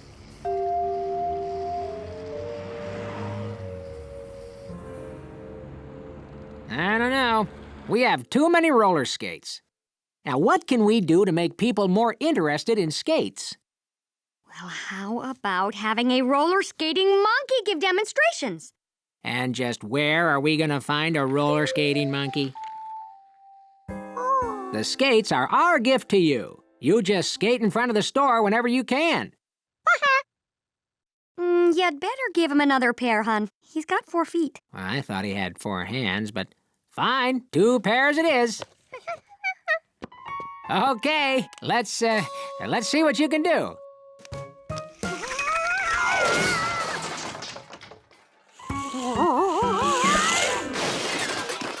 Maybe he should practice outside. Yeah, gotcha. Now you practice, little mister, then come back. Okay. You ever think we'll see him again? If you can't trust a monkey, who can you trust? George liked his new skates. But what were these black things for?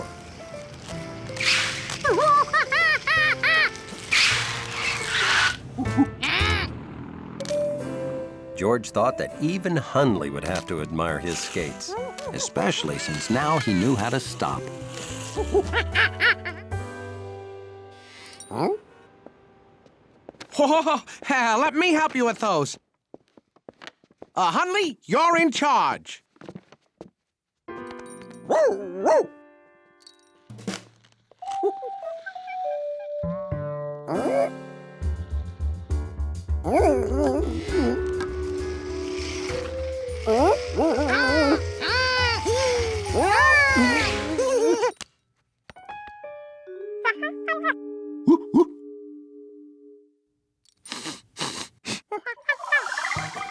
A monkey on wheels looked wrong, but a proud, sleek dachshund on nice wheels.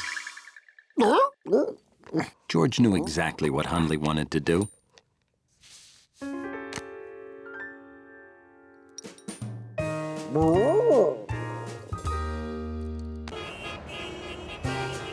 Being a monkey in the big city can be an exciting experience.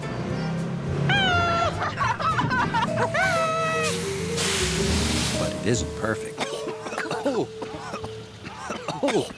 wow, we could really use some fresh country air, huh? The man with the yellow hat knows when the time's right to get his monkey out of the city.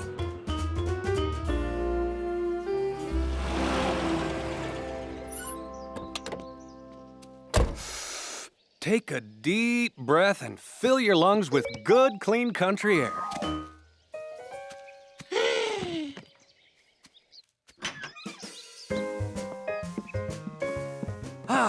It's good to be back, isn't it?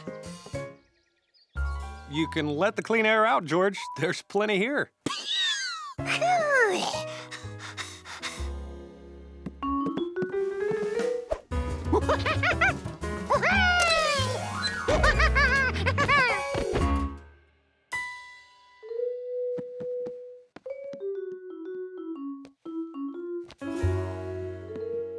Well, George, looks like Bill built a bunny hutch in his yard. Want to go see the bunnies? There you go. there! Got George with you? How'd you know it was us? Wild guess. Hey, I just got bunnies. Wanna see? George had never seen a bunny up close before. You like bunnies, George? Do they have names? Sure. There's Fuzzy, Whitey, Brownie, Spotty, Black Ears, Cottontail, and Herbert Nenninger. And that's their mom. Wanna pet one? Which one? Brownie? Whitey? Fuzzy. Fuzzy's cool. There's some things you need to know about bunnies before you pet one. Oh no! It's time to deliver my papers. Sorry. Come back tomorrow and you can pet them all. Well, you're just gonna have to wait till tomorrow, George.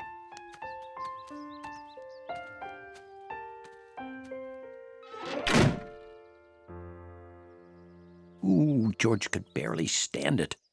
Who can wait a whole day to pet bunnies?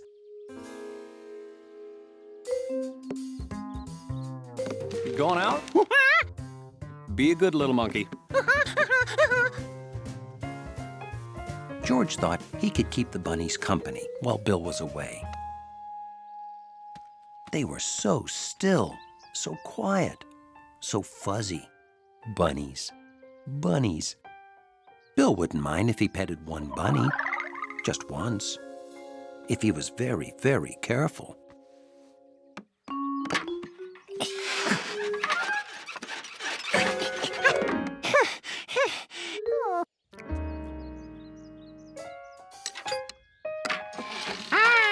The bunnies were so still and quiet and fast.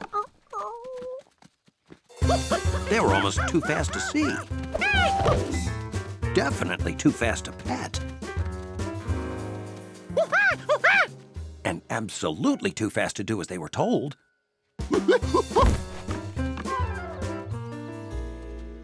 Their mom knew enough to stay in the hutch, but George wasn't taking any more chances.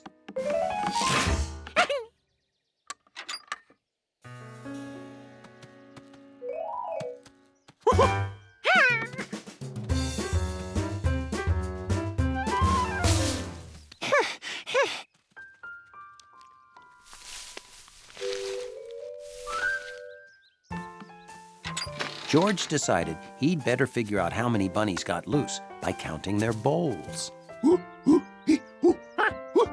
7. That meant he still had to catch 7. At least they couldn't get out of the yard.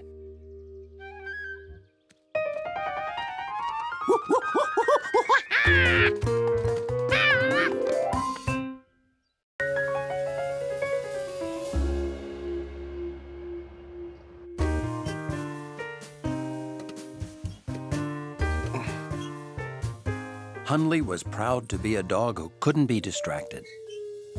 His mind was always on his job.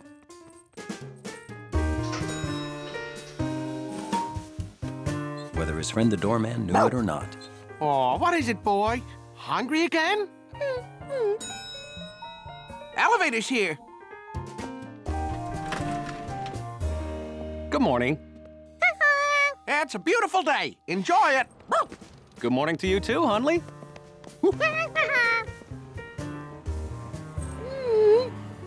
I know exactly what you're thinking. Hunley was thinking that with George out there, the city might not survive. Or worse, become completely disorganized. Who knows what his hungry boy wants? Can I read your mind, huh? The smartest wiener dogs are always the most misunderstood. George wanted to take the man with the yellow hat to see where he'd done his job.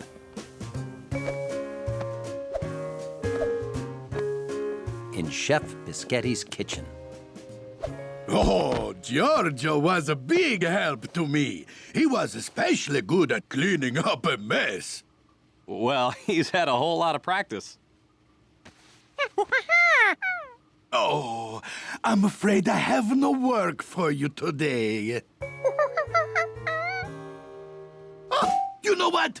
My friend Mr. Glass needs help across the town, and you would be perfect for the job.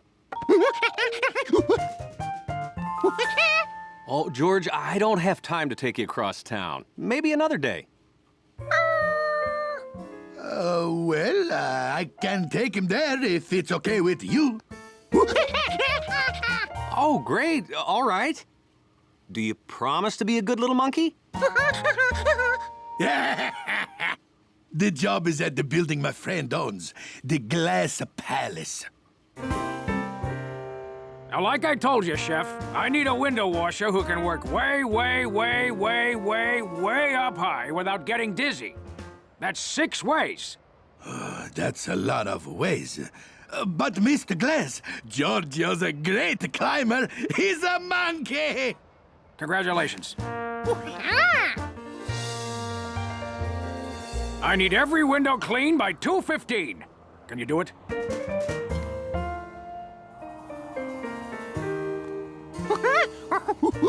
Well, here's everything you need. And a cool cap. Now, window washing is serious work.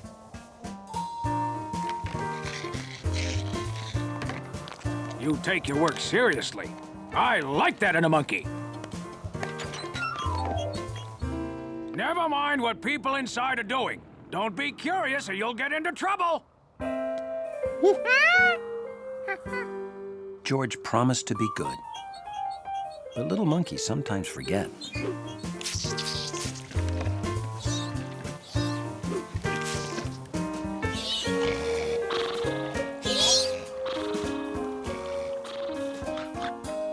It was hard not to look inside, but George concentrated on his work.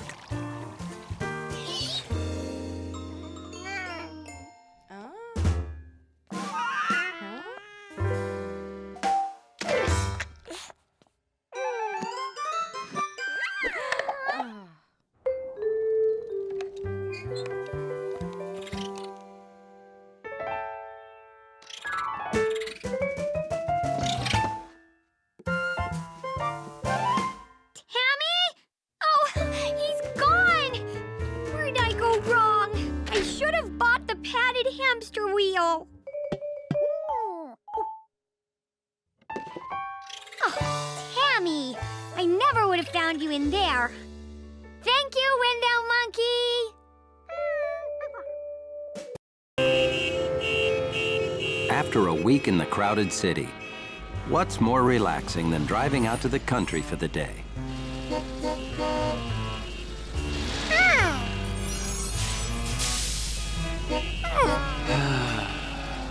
Okay, sometimes the drive is slow. But it's a good time to think about relaxing stuff, like feeding ducks.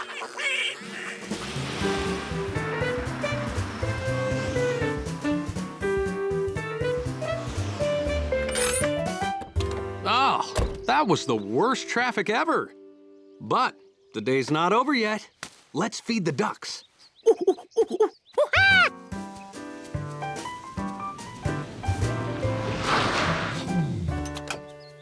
Hi, Mrs. Rankins. Something wrong?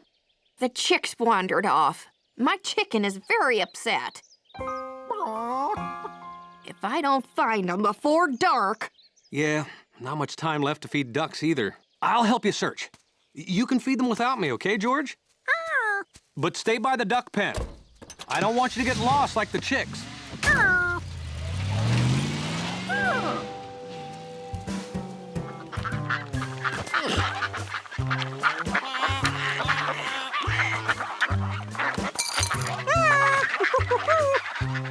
Feeding ducks is like a relaxing brain massage.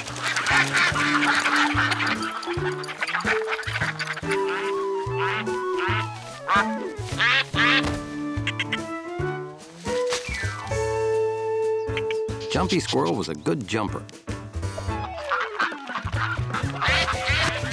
And an even better food finder.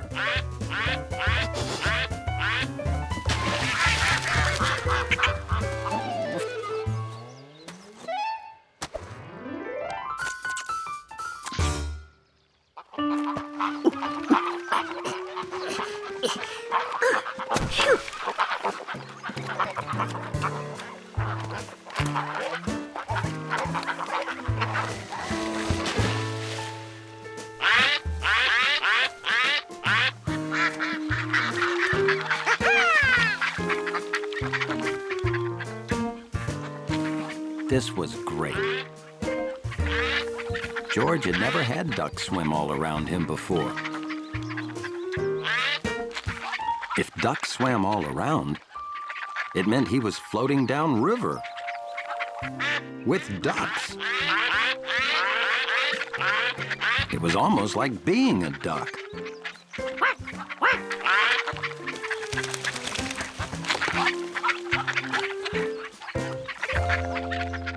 Let's see if the chicks are along the fence. Hey, maybe they squeezed out here.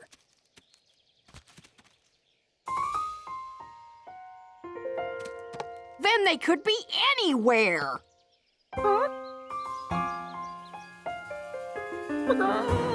Maybe they'll figure out how to find their way home again. At that very moment, the chicks were trying to find their way home. But they were bad at it. Really bad. And speaking of lost, George was too busy being a duck to notice he was floating away from home. Fast.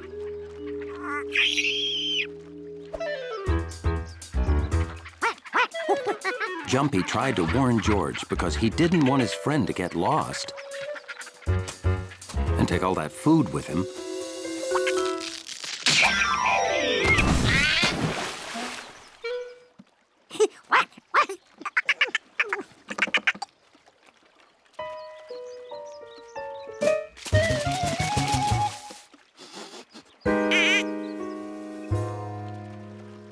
Soon, they were in a place they'd never seen before, which made George curious. Jumpy thought they should jump onto that small boat on the right. Or was it on the left? And it wasn't small.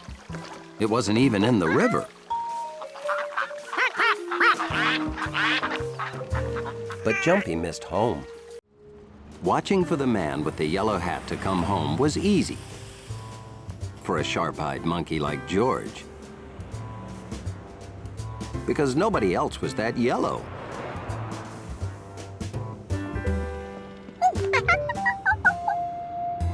Well, almost no one.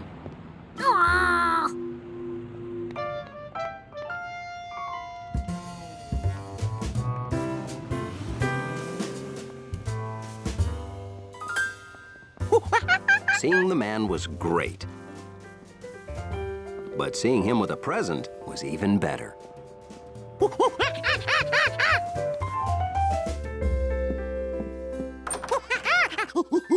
Well, hello.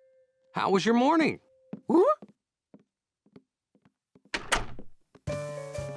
Were you a good little monkey? That's my monkey.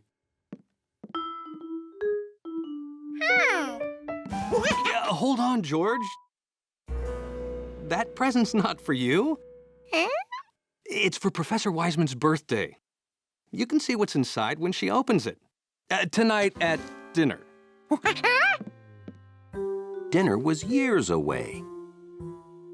Maybe just one peek now. If you really want to unwrap something, come in the kitchen. Here, you can pretend the orange peel is gift wrap. You'll be helping me in unwrapping too. Orange skin didn't feel like gift wrap, but there was something good inside. Maybe that thick skin was there to hold back squirts.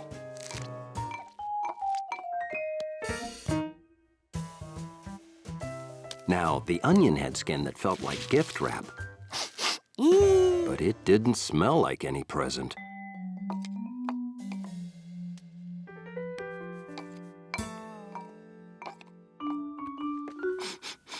And no wonder they keep cheese wrapped up.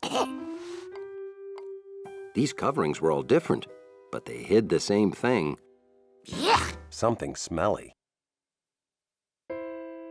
But that couldn't be the same reason the present was wrapped, could it?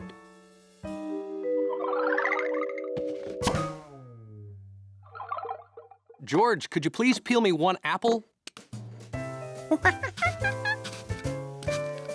This was much better. The apple smelled good. Oh.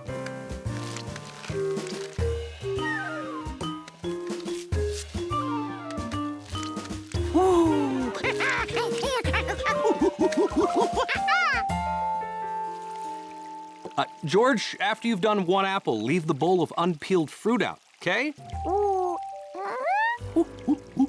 Those are Professor Wiseman's favorites that I bought especially for her birthday.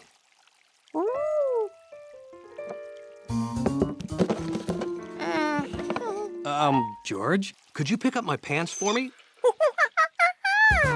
They're being altered at the department store.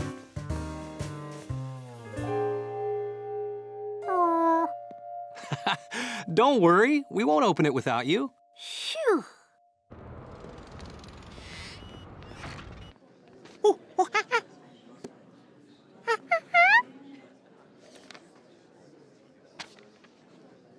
Have a seat. I'll be back in one moment with the pants. The man with the yellow hat was right. This errand had completely taken George's mind off the fancy, beautiful wrapped present.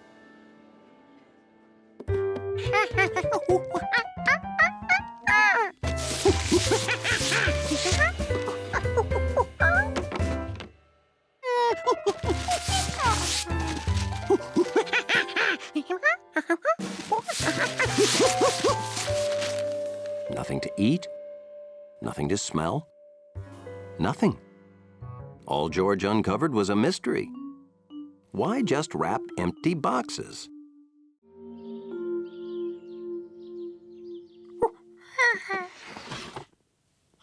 George was helping get ready for breakfast while the man with the yellow hat got an early jump on some important work.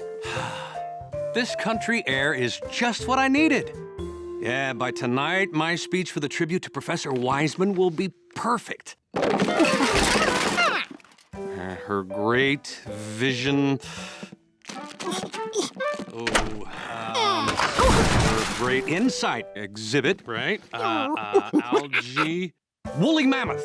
Her love of the woolly mammoth. I don't. Yeah. Oh, okay. I'll stop for breakfast.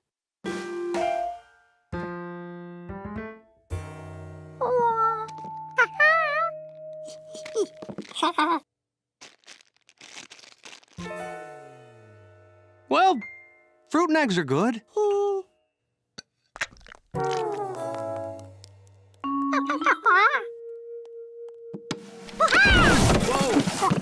These cupboards are too small for us. Maybe we should buy less food. The thought of having less food made George more hungry. Well, we still need breakfast. Hey, I'll run to the market.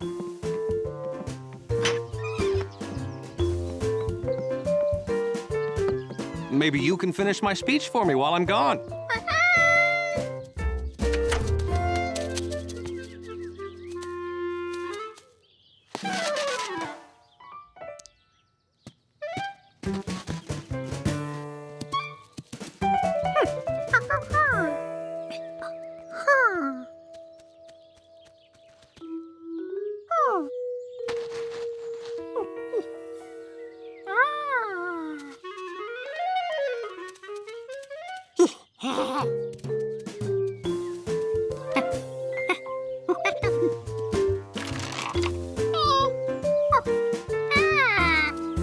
Hey, George! I'm helping Jumpy out with extra nuts.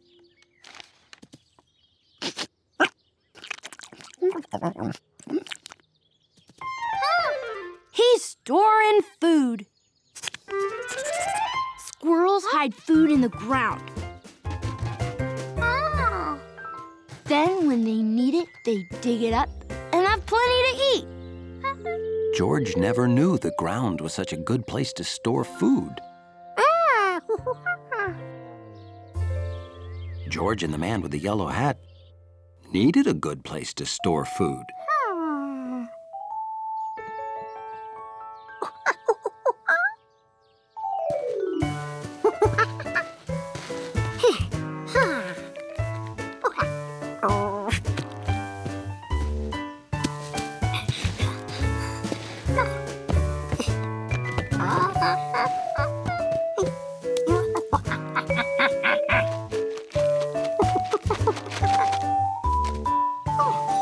George could hardly wait to chew the rewards of squirrel-style storage.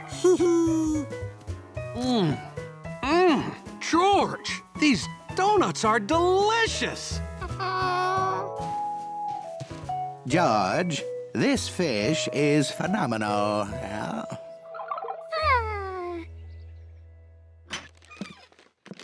All right, now for breakfast, then back to work on my speech. What? Where's our food?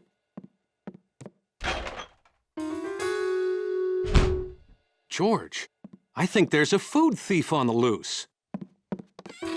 Why would someone steal paprika? George wanted to explain that he had it all taken care of.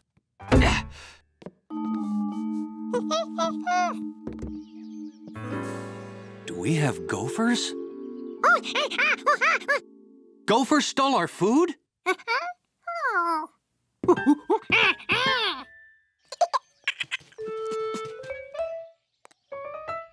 My paprika! Why would someone bury paprika?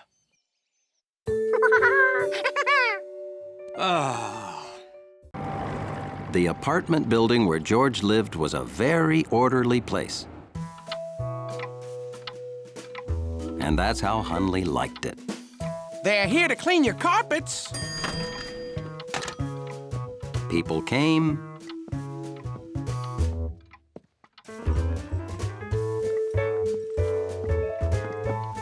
And people went.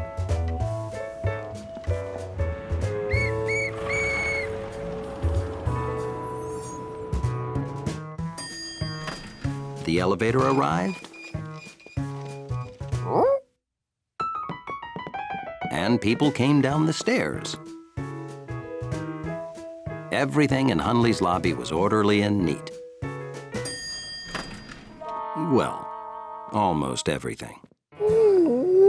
We can't go back into the apartment until the carpet is dry, George. So you stay here in the lobby while I run my errands, all right? Okay. Oh, and in case you get hungry, I won't be long.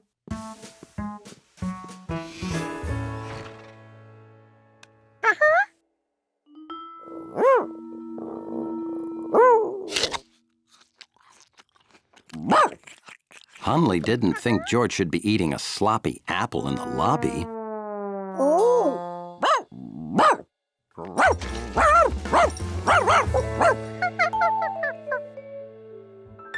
George decided it would probably be better to eat his apples someplace else.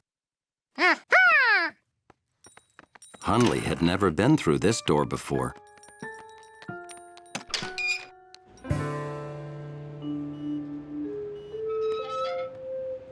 But he was pretty sure it was against the rules to be out here.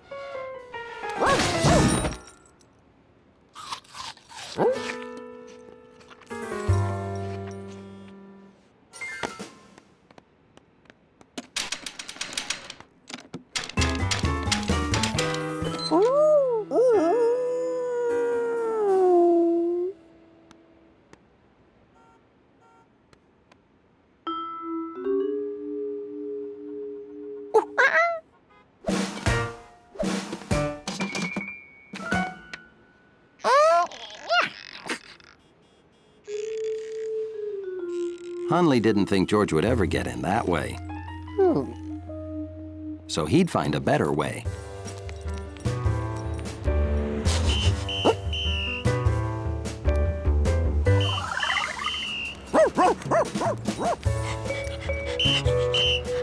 All right, move it along. At least there was one thing Hunley knew for certain. Home was this way. Or maybe that way.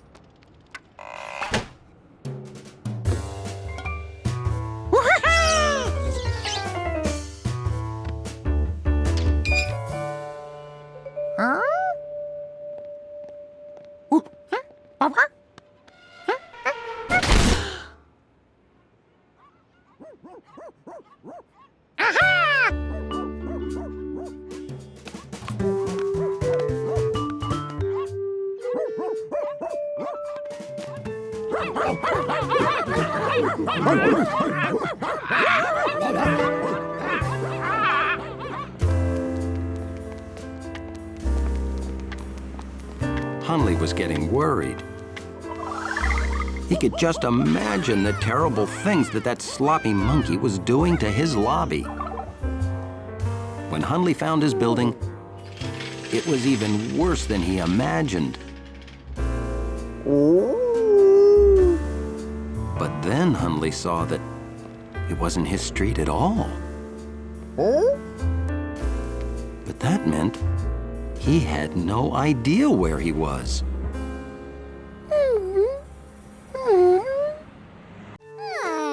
George had been drawing all morning. But when he drew too long, he got a cramp in his foot.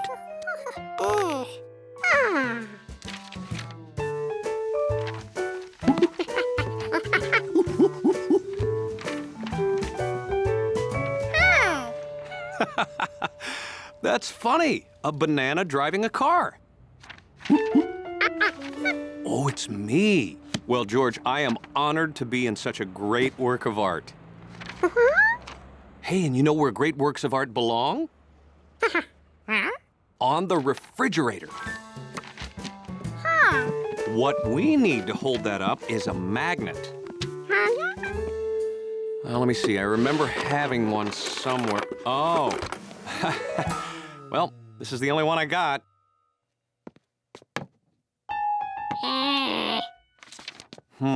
You're right. It really doesn't do it justice. Okay, we have a mission. Go buy great magnets so you can hang that. George, careful, don't swing from the refrigerator. Yeah, okay. 2 missions. Magnets, refrigerator door handle.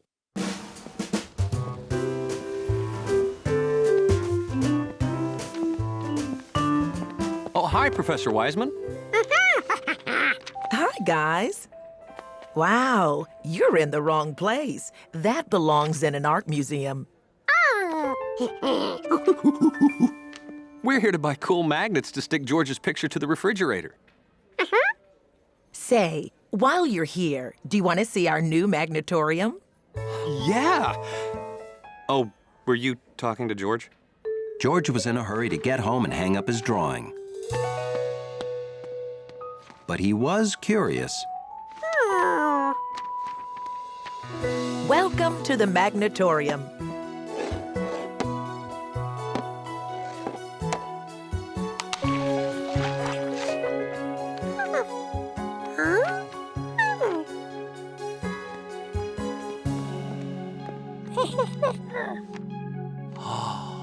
I think magnetism is my favorite invisible force. George knew he could spend all day here. But they were on a mission. Oh, right. We'll come back another day and play with all this stuff. Before you go, try to touch this magnet against the back of the cars.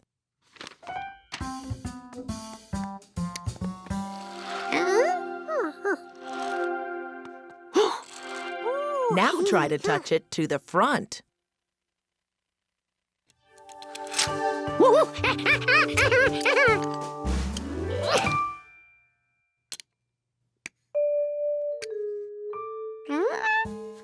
Everything isn't magnetic, just certain metals. Oh, George, check this out. This isn't a magnet, see? But anything attracted to a magnet can be turned into a magnet by rubbing the magnet on it like this, in the same direction.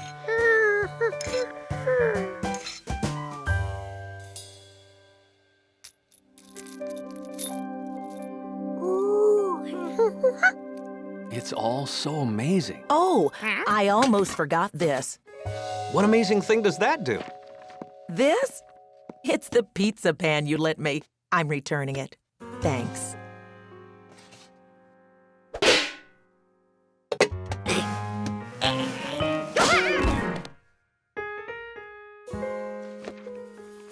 George was still in a hurry to buy some small magnets and get home.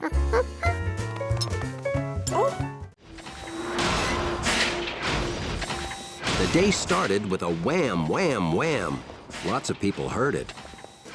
But only one was so curious, he had to go see what it was.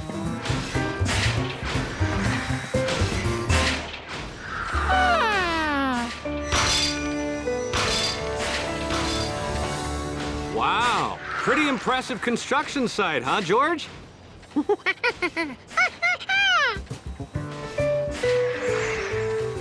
That's what it'll look like when they're all done. My hat! Stop! My hat! Anybody?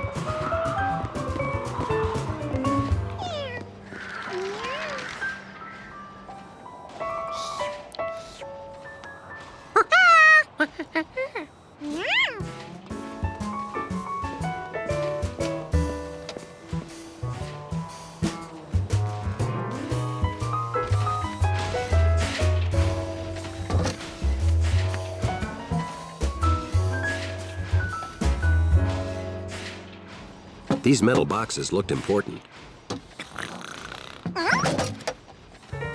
Metal on the outside? Tasty sandwich inside. With all this great equipment to see, George didn't want to waste time on food.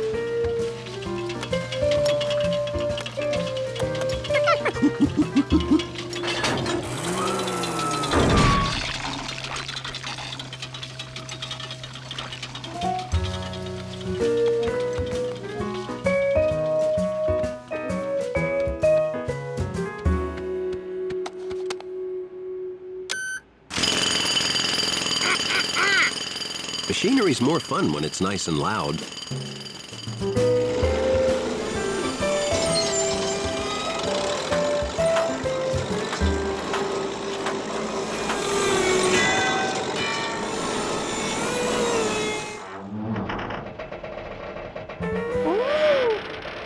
Now, you see, there it goes again. Why is my building groaning and quaking? I think the ground under the foundation is shifting, but I can't figure out where or why.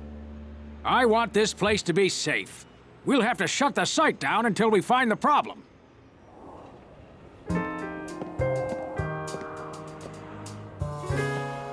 George?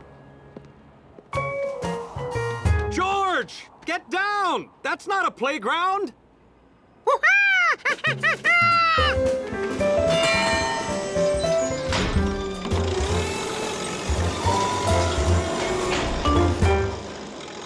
Hey, buddy! This your monkey?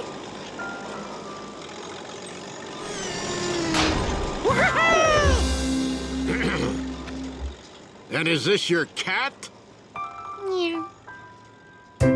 No, but I know her. Oh, not good, cat. Well, looks like lunch is on me.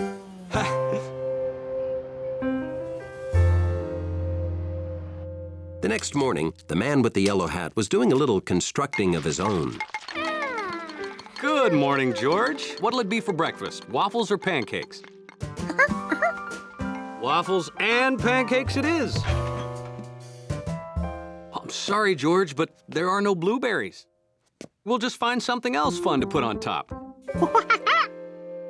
Or you could go down to the store and buy blueberries. Okay, George, this is a 10. So be very careful. George suddenly realized something was missing. No wham, wham, wham. Maybe they were done. The building was built.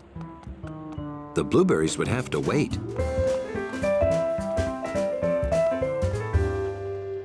The building wasn't done, but no one was working today.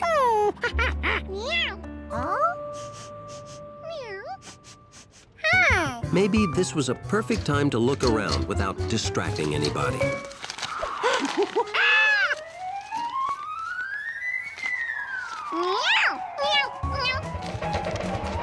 How would he pay for the blueberries? George was definitely going to give Compass blueberries for his help.